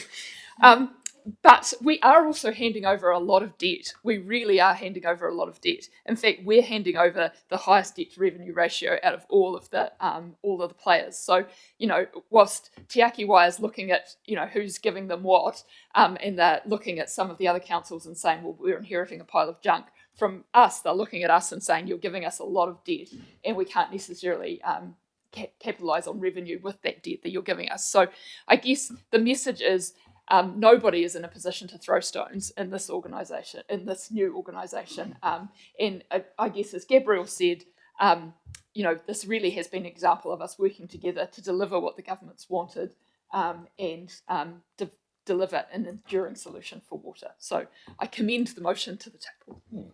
Okay, all those in favour? Oh, sorry, yes, separately. Still separately, Councillor Free? Yes, 1, 2, 4 and 5, please. In fact, I'm going to vote no to those and yes to everything else. Okay, so I'm taking them in two parts, 1, 2, 4, 5, 3, 6, 7, 8, 9. All those in favour of recommendations 1, 2, 4 and 5, please say aye. Those opposed? Yeah. No. Do you want that recorded? I suppose so, thank you. Okay. Is that a no as well? Okay. Do you want that recorded? Councillor Tupper. Just a call for division. We probably don't need a division because you've got two people who've said no and the rest have said yes, is my understanding. But they will be recorded, Gabriel, so the two no's will certainly feature and everybody else will be a yes. All those in favour of recommendations 3, 6, 7, 8 and 9, please say aye. Aye. Those opposed? None. Okay, that's unanimous. Thank you. Thank you, councillors. Just going to hand it. No? Okay. What I suggest is we take a break, come back in 10, 15 minutes, and then move on to the last items. Hey?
Going to item 9.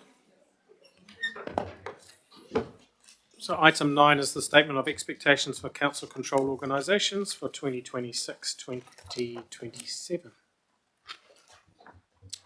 Sarah, Jan, in your hands. Yep. Good morning, Chairman, Councillors. This is just to look at the statement of expectations for the three entities, the three council control organisations of WRC Holdings, Wellington NZ, and the Wellington Regional Stadium Trust. I'm just taking the paper as read and open to any questions. Okay, questions, councillors? If we don't have questions, do I have a mover and a seconder? Councillor Staples and Councillor James.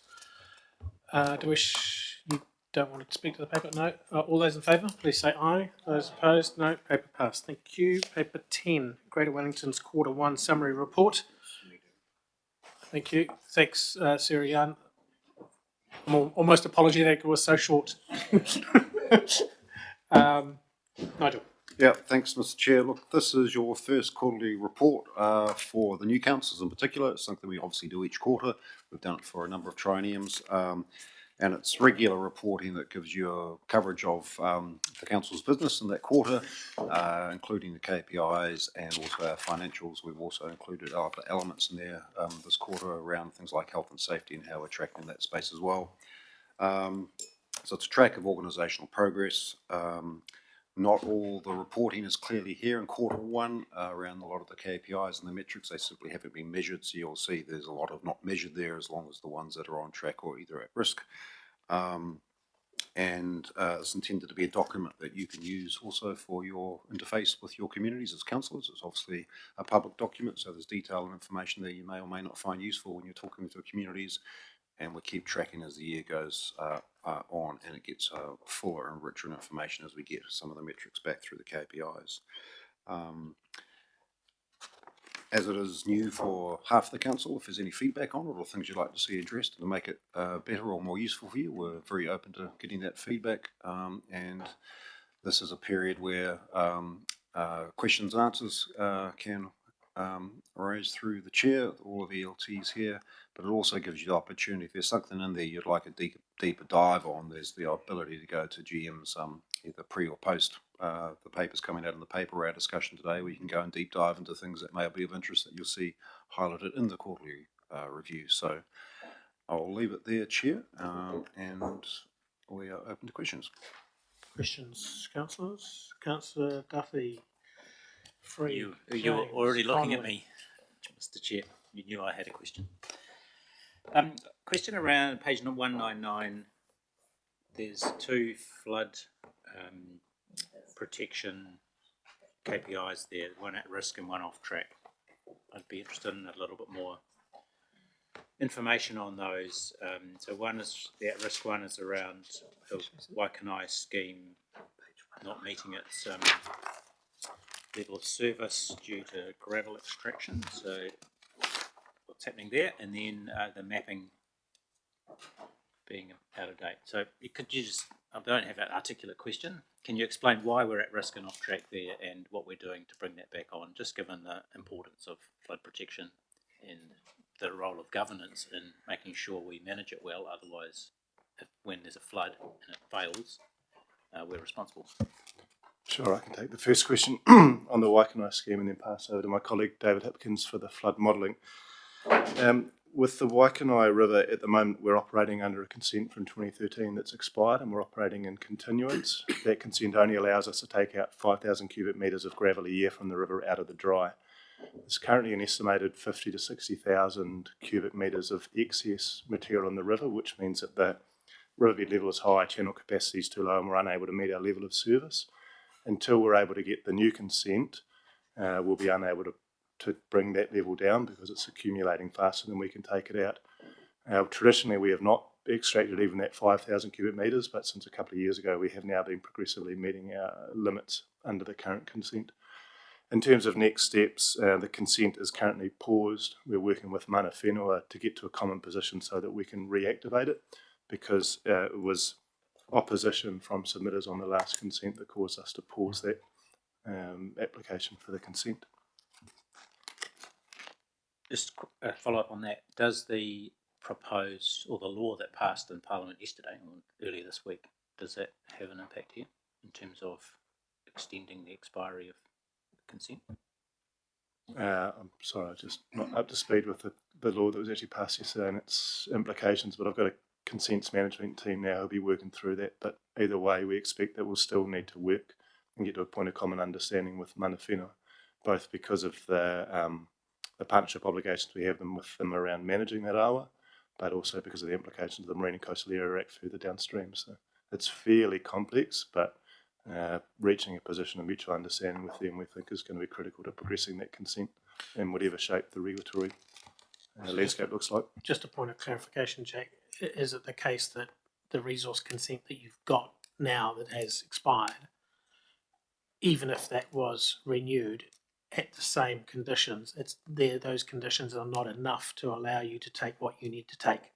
Yeah, that's right. We're operating still under the expired consenting continuance. What we're seeking is a consent that would be equivalent to what we have in the Hutt River that would enable us to do adaptive management.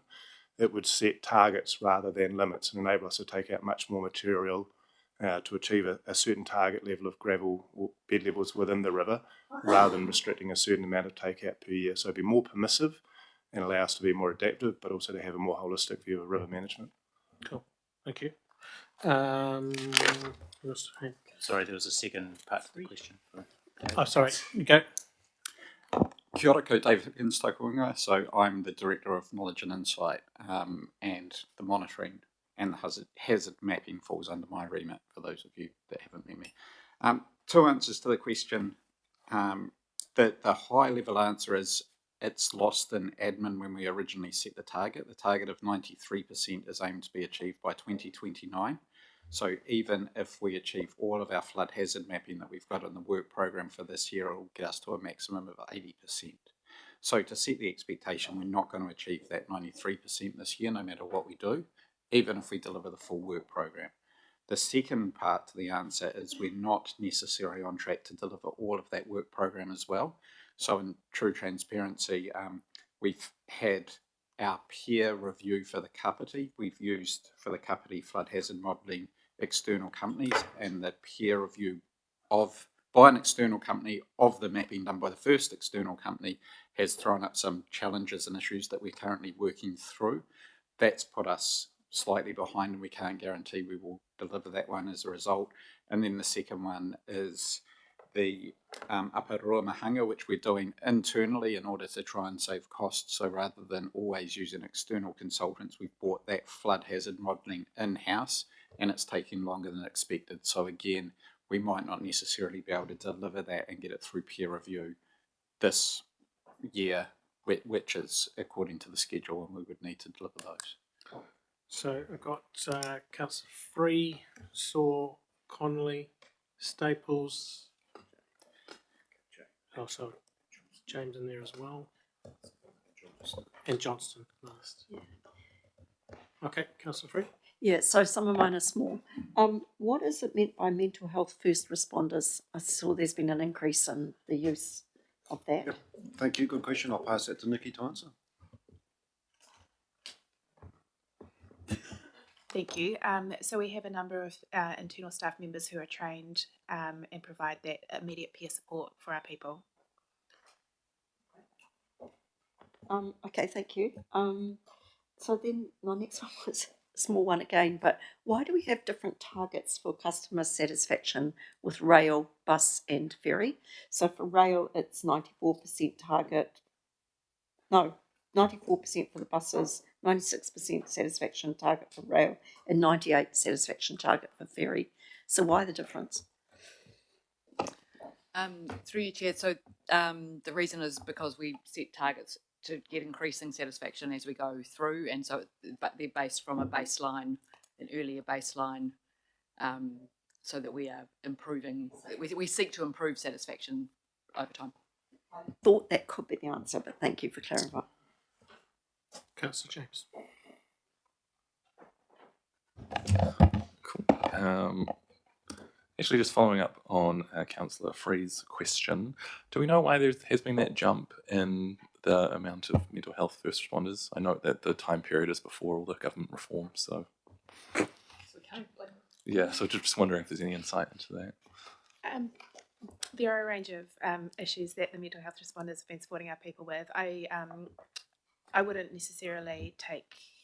I do think that the change environment and the time of year has some impacts, but I also think it's about the visibility of the support being available. Oh, I see. Okay. And just my second very quick question. It says farebox revenue is currently tracking to the budget. I thought we'd had some information saying that the train revenue and stuff was still tracking below that, but maybe the bus revenue is balancing it out. Yes, that's correct. Can I just address the mental health first aiders a bit more? It's great that it's been picked up. We haven't always reported on this, and Nikki's given some excellent answers. This is a proactive initiative that we put into the organisation quite a number of years ago to actually kind of triage with your peers. We train the people up who volunteer to be mental health first aiders. They actually get all the appropriate training on a regular basis, and they're available for our staff if someone wants to have a confidential one-on-one conversation with someone they might know or be affiliated with.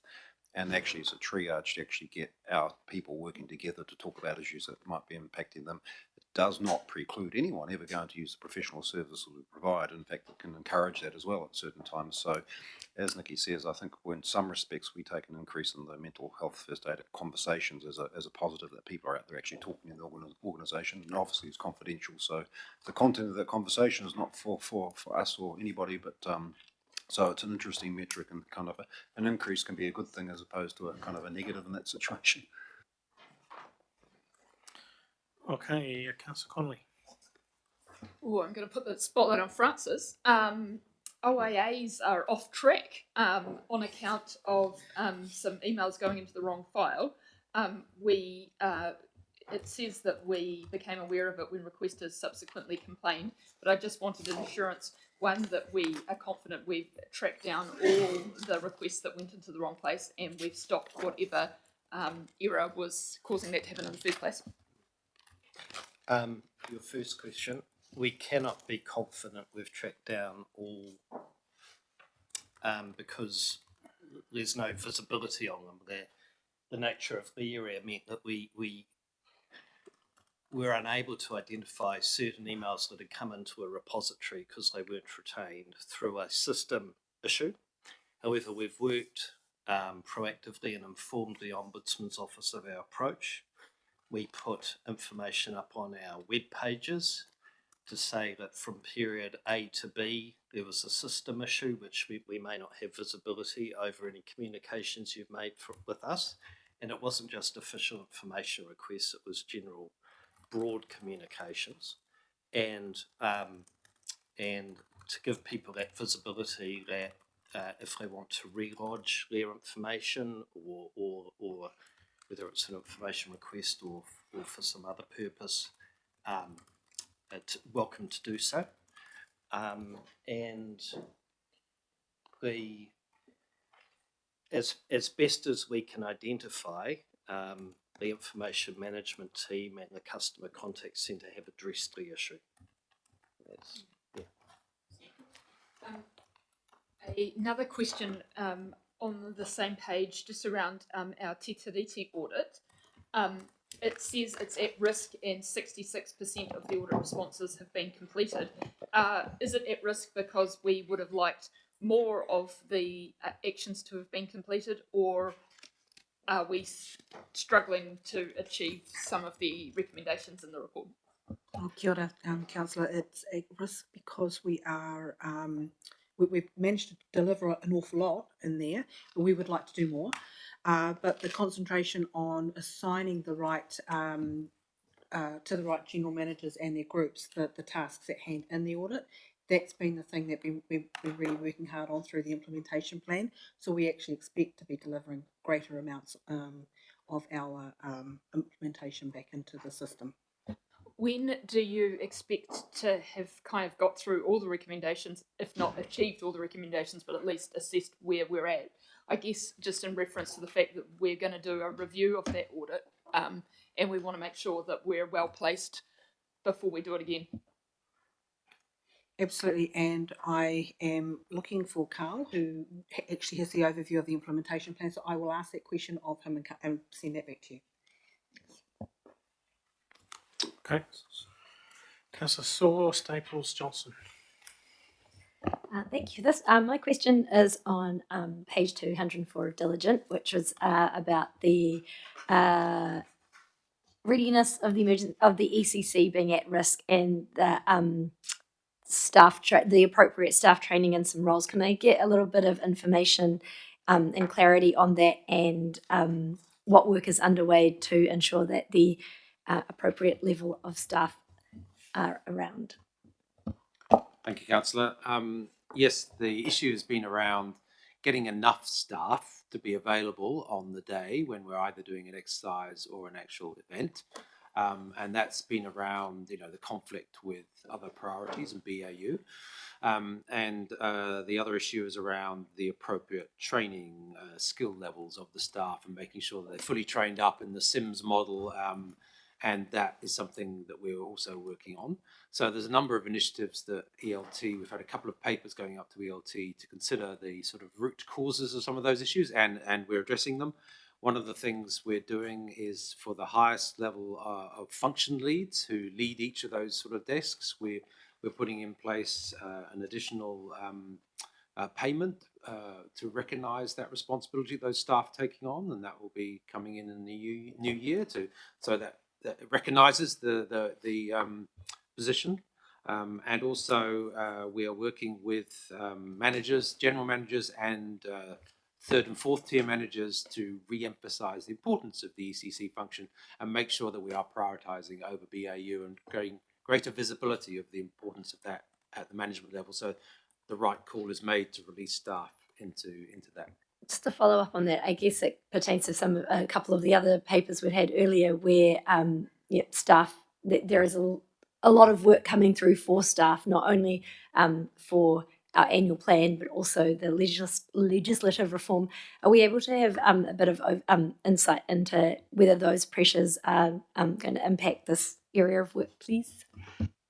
I mean, I think general busyness is. I think it's fair to say that the busyness has ramped up, and yeah. Yes, so general busyness is an impact, but I think what the key thing to remember, and this is what the messaging we're trying to give, is that our emergency management functions are actually a core responsibility of GW, and therefore it's not an add-on or a nice to have. It's something we actually do, and we are then. For some of those positions, adding it into to be more clearly in position descriptions as a core role, so that we're emphasising that, and therefore it doesn't get traded off against other priorities. It's something we actually treat as the number one priority. Look, this issue is non-negotiable for the Regional Council. We have to resource ECC. We wanted to highlight this because actually it oscillates a little over years as to when we have a really capable, highly trained workforce. People come and go from the organisation sometimes, and sometimes you don't get the same type of person who's comfortable to operate in that space coming in. So there's a bit of a natural fluctuation, but it is an obligation. In addition to what Luke said, even in fact before this Christmas, on the back of the debriefs on both the storm events, which were a month or so ago now, and also an ECC trial of it, trial process exercise is the word I'm looking for. There's good debriefs, and we do our work that Luke's talking about not only internally, but also we're reaching out and working with REMO very, very closely, and also the other TA partners who run the EOCs and rely to a certain degree on the ECC when we activate. So it is a multifaceted approach to making sure this is right and is non-negotiable for our staff, for the ones who want to and are capable and are trained highly to come and participate, and that is a ongoing work on that any organisation has to do in the ECC space. So, but thank you for your questions. Councillor Johnson and then Councillor Free. Thank you. Sorry, I missed Councillor Staples. Sorry, hang on a sec. I know what it's like to be missed out all the time. This is just an additional question, please, around the gravel extraction consents. And could I put a request in for a briefing early in the new year, because gravel extraction is a huge issue in Wairarapa, and it's been ongoing as an issue over there for as long as I can remember. But over the last year, I've been told that the new consenting process is underway. I'm hearing that the same issues in Waikanae, no doubt they're in other places in our Taio as well. So could I ask for a briefing in the new year that gives us the exact timeline when we can expect these consents, what the conditions will be, and how it's going to make it easier for gravel extraction without compromising our awa, please. Got that, Jack? Yeah. No, absolutely. I was just going to confirm yes, and we'll put that on the forward work program. Okay. Yeah. Cool. Claire, sorry. That's okay. I'm not sensitive. I was going to bring up the Sims training as well, and the need for it to be something that's compulsory. I was rather surprised to hear payment, because I would have thought it was actually built into your employment contracts that you may be required in the case of an emergency. And I guess it's because I do take it really seriously and know what a mess it can be if you don't have trained people in an emergency response. It's dangerous, would be the way to put it. And coming from the emergency services, that would worry us. So we spend a lot of time training our non-sworn people so that they do actually respond. So I'm glad you're doing something about it. But I did actually want to also bring up another issue that's come up again to do with emergency response for the meeting that I was at recently, that the communities are feeling really under-supported, and I think it needs to be brought up with Remo. That it was described to me as just the last exercise that they had out our way in Plymouth was just nothing but a mess. People didn't turn up properly. There were excess sausages and an underachievement in terms of people that turned up, and the right instructions weren't there. It was just a mess. And I think we need to say something about it, because when these things happen, it's the community that you turn to. It's the community that's there. And while we train our officers, if we don't look after our communities, then again you get another problem. So that's just a comment on that. But the one that I really wanted to ask about over and above that is the flood hazard mapping. And what I'm interested in, if we're a little bit behind, I want to know if there's some areas that have actually been prioritised over others, and to what standards our stop banks in particular are at. Like what year, having learnt from the Hawke's Bay situation, where they were still working on the 1990 standards. Where are we in that? Where are our highest risks? Because I think flood hazards and hazard mapping really, really matters. And we've got, Wellington's a floodplain. The Wellington region's a floodplain, so it's not something that we can just accept. We have a responsibility, and actually it's one of the strongest responsibilities the Regional Council has for the future. Thank you. We're not behind as such. It's just that the KPI is sort of achieved over a greater number of years than just in this year. But Dave might want to comment on that. In terms of that detail around where we're at in terms of asset maintenance, we've done a whole heap of work on that was presented at the last training. It's probably too complicated or complex to answer right now. We're doing pretty well. We're doing pretty well.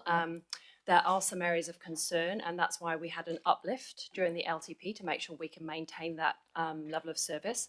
But we can absolutely bring more detail back to you in terms of the forward work program in this training, so that you can see where we're up to. Would that be okay? Yeah, that's great. Thanks. Dave, did you want to add anything about the flood maps? Already been talking with Councillor Duthie about a flood series of presentations. So to the last council, which I do appreciate you went, and we had 9 papers, we're talking about consolidating that down to 2 to 3 kind of papers and bringing that to council next year, which will hopefully give you some of that information around what we do and if it's on track or not, as well as potentially some of the reporting that we're looking at bringing up, which is around outcomes. So what's the outcome we're seeking to achieve? Where are we? What are we doing? Is it working? That kind of thing. We're looking at those initiatives as well, which will help answer your questions. Councillor Macarini, then Councillor Free. Is that the right one? Kia ora koutou. So, just a few things and mainly follow up. Thank you, Ross, for asking that question. Thank you, Fireman, for answering because I got some answers there. So we'll cross that one off. Just want to express appreciation for the report as a first-time councillor, and the report and the explanations, particularly around the risks, and giving us a good, kind of snapshot where we can dig in, where we may need to dig in at some stage. So just want to start with that. Just a couple of, hang on, I'll cross off a few. Just a couple of kōrero. So just with the mental health first responders program, which is a very awesome program. And my question really is around, well, I don't know if it's a question, I'm assuming that there is a process in place for the referral and escalation within that training. Is that in place and being is there much uptake on that? That's probably the first question. To your first point, yes, there is, and the mental health first responders are trained and have the breadth of knowledge to escalate as required. I would need to find out the information around how often that escalation is taking place and come back to you. And just one more, sorry, around the emergency management that Yerina spoke about and Claire.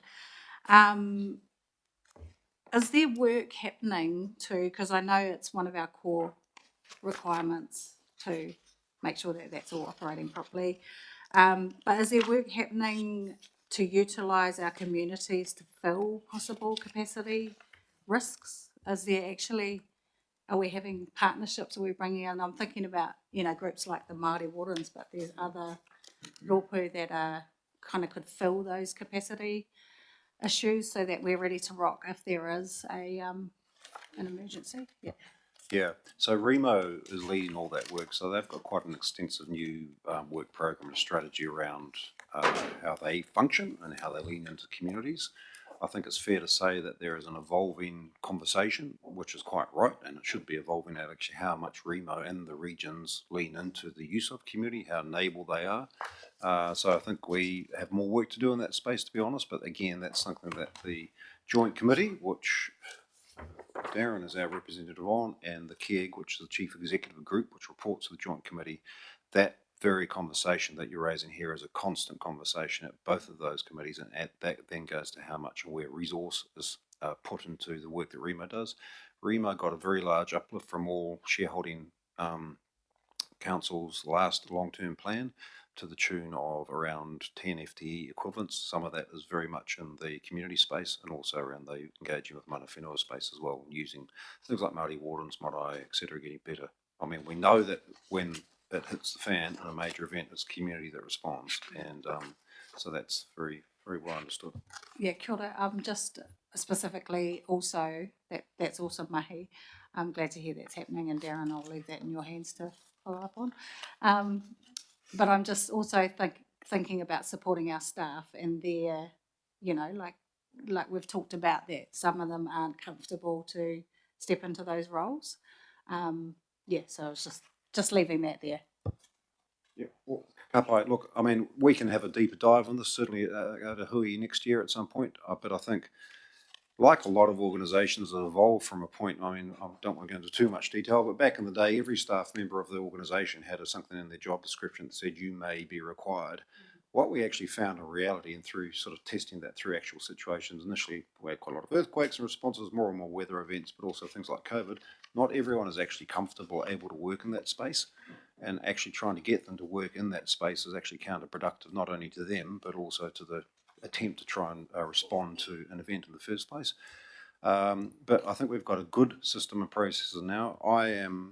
It's at risk, so you can talk about it, so it's identified, so it's very clear. The key thing is I think we understand the underlying causes as to why that's at risk. We've got provisions in play, and I'm very, very hopeful when you see this in the next quarter, we'll be able to explain exactly why that is not at risk anymore. It's in fact back on track. Yeah. Okay, Councillor Freed and Councillor Rhodes.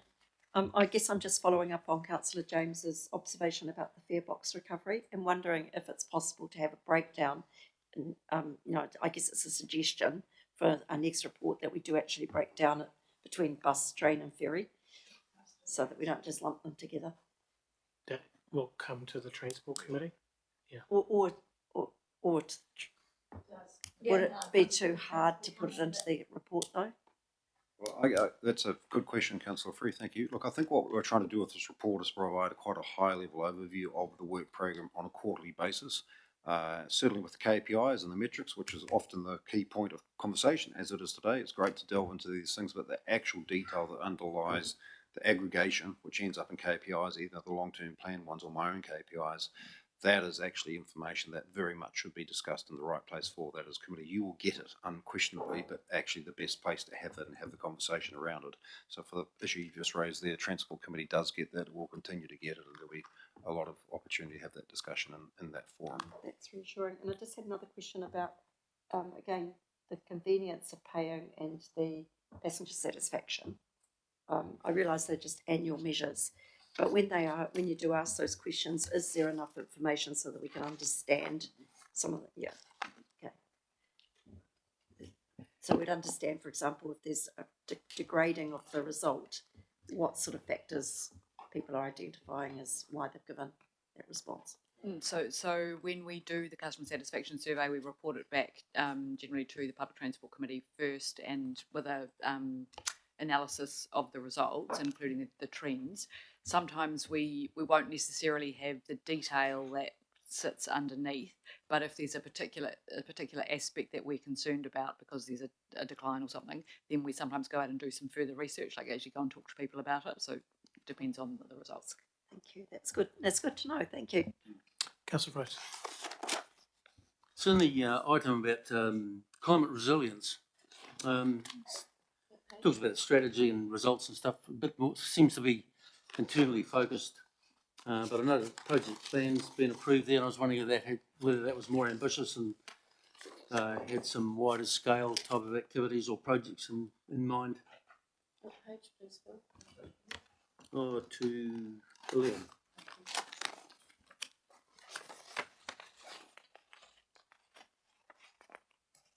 Luke's just looking that up. That's his area. Did you get the question there, Luke? So, Councillor, your question was it too focused on plans and was there more detail? There's a fair amount of internal behaviour change discussed in there, which it's fine there, but I'm sort of wondering whether there's sort of physical projects in mind, spending lots of money type of thing. Yeah, outside, we're external to the internal behaviour change. Yeah, this particular one is sort of focused on the work of the climate team, which is around working both regionally and in the corporate piece. There are obviously a whole range of projects we do that have a climate impact, such as flood protection or forest planting and other things. They're not really covered by this. They're covered by other KPIs. So this particular one is taking that sort of more corporate approach. But I think you'll find when we report to the Environment and Climate Committee on climate actions, we'll be bringing out the whole suite of impacts and projects that we're doing, and that will give you a broader view, perhaps. Okay. If there are no further questions, can I? Oh, no, Nigel, do you? No. Can I move in a seconder? Councillor Saw, Councillor Elder. All those in favour, please say aye. Aye. Those opposed, no. Thank you. That takes us to the finance report update, October 2025. Ellie.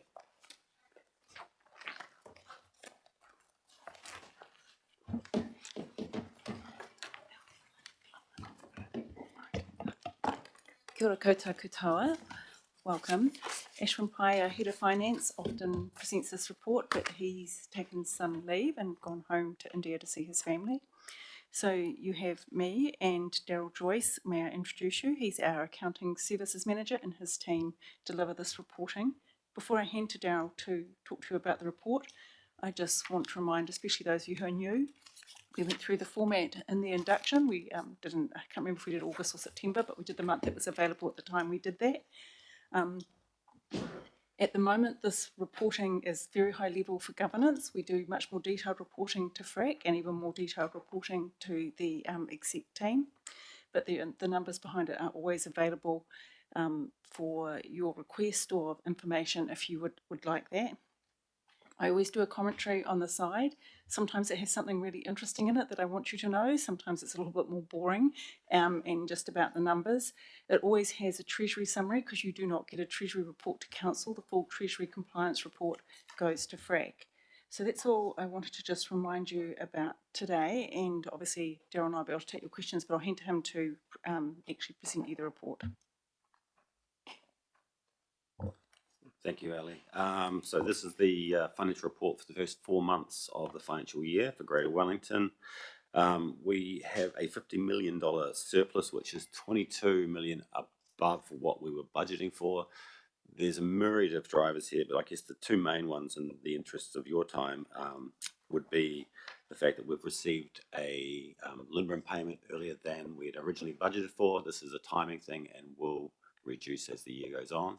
And the other one is additional Crown funding for flood resilience, which we have been receiving, which will carry on for the year. And I think by the end of the year, we should have an additional $9 million on that front. But there are a number of items in the report, so I'll just open up for questions. I'll add one thing. Accounting surplus is not a cash surplus. So just a reminder for those who are, especially those who are new around the table. So the additional funding on the shovel ready is mostly paying for capital. So that payment actually occurs down in the balance sheet, if you like, or in the statement of financial position, as we call it these days. I'm a bit of an old-fashioned accountant. I still refer to it as the balance sheet. So that money is not available for other spending. It is actually already allocated in the funding. So I might just take the first question. The money that came early for Lindrum, is that for the trains or for track or both?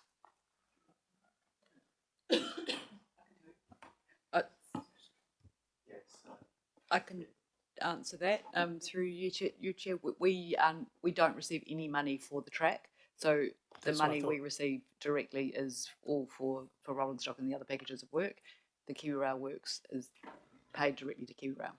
So the money that has come in early, do we, if we're not scheduled to pay that, are we just holding that in an account, or does it wash straight out to Alstrom or whoever? We receive the money after we have spent it as we apply for it from NCTA, so it is also not surplus. Thank you.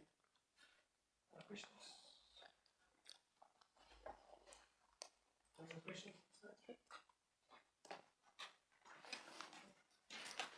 Chair, there's one.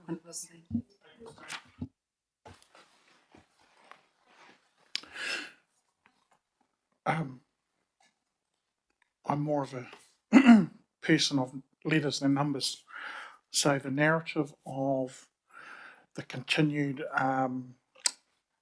confidence issues in terms of Wellington, how would a rate, this might be off top, but I'm just coming off the narrative in the report under GM Financial Risk overview, the rates cap be perceived in terms of the downward spiral of confidence in infrastructure in the local economy? There's a lot of water to go under the bridge on rates capping yet, so we're not too concerned at this point, but there are quite a few groups preparing submissions, including the Finance Management Reference Group at Taituara, which I attended and contributed to yesterday. Standard & Poor's, if you're talking about confidence, have issued a paper which is a bit of a shot across the bow to the government on what this could mean for councils, but there's a bit of a way to go before we have a good understanding of that. But to say that the CFOs that I've been talking to, and we'll be talking to more tomorrow with our sector interest group for regional councils, there is concern that they haven't taken into account wider economic activity like interest rates and things that actually affect us more directly. About 30% at the moment of our rates goes to repayment of debt and finance costs. So it's a very significant portion of what we do and is not necessarily related to CPI, and nor is the infrastructure expenditure that is funding. So there's a bit of work to be done in that space in the submissions, and we'll keep everything crossed and see how it goes. So nothing imminent right now, but obviously some concern and some work being done in that space. Sorry, I just want to ask the dumb question. Contractors and consultants. What does that include? I see it's over, and I see where it's going, but what does that include?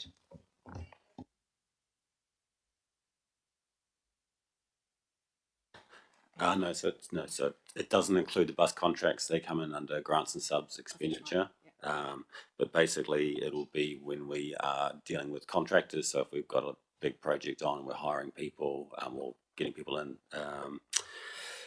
it's mainly that third party. Yeah, third parties that we would bring in that are not part of, but not the bus contracts, which are coming in solely under grants and subs expenditure.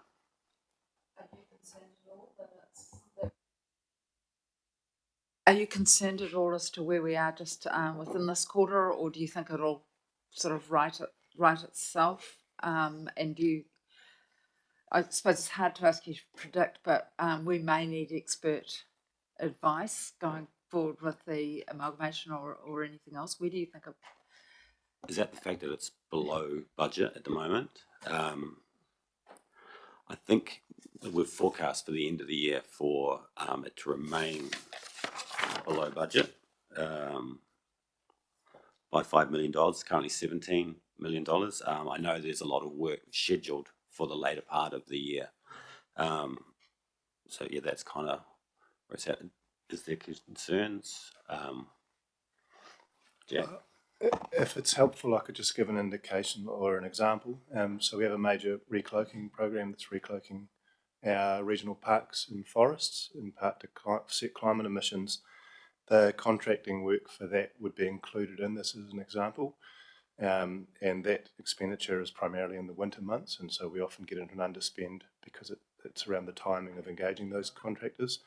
We also offset sometimes between the different GL codes, so we'll spend more in personnel and reduce our expenditure in contractors depending on the nature of the work, or contractor spend will get spent on materials, and we balance between those by the activity line. So looking at the net figure of contractors, personnel, and materials and other will give a more accurate picture as well of the balancing that we're doing. Thanks, Jack. Can I just also add that $5 million underspend by the end of the year is almost $3 million of that is to do with Metro Water, where the budgets have been revised. So, yeah.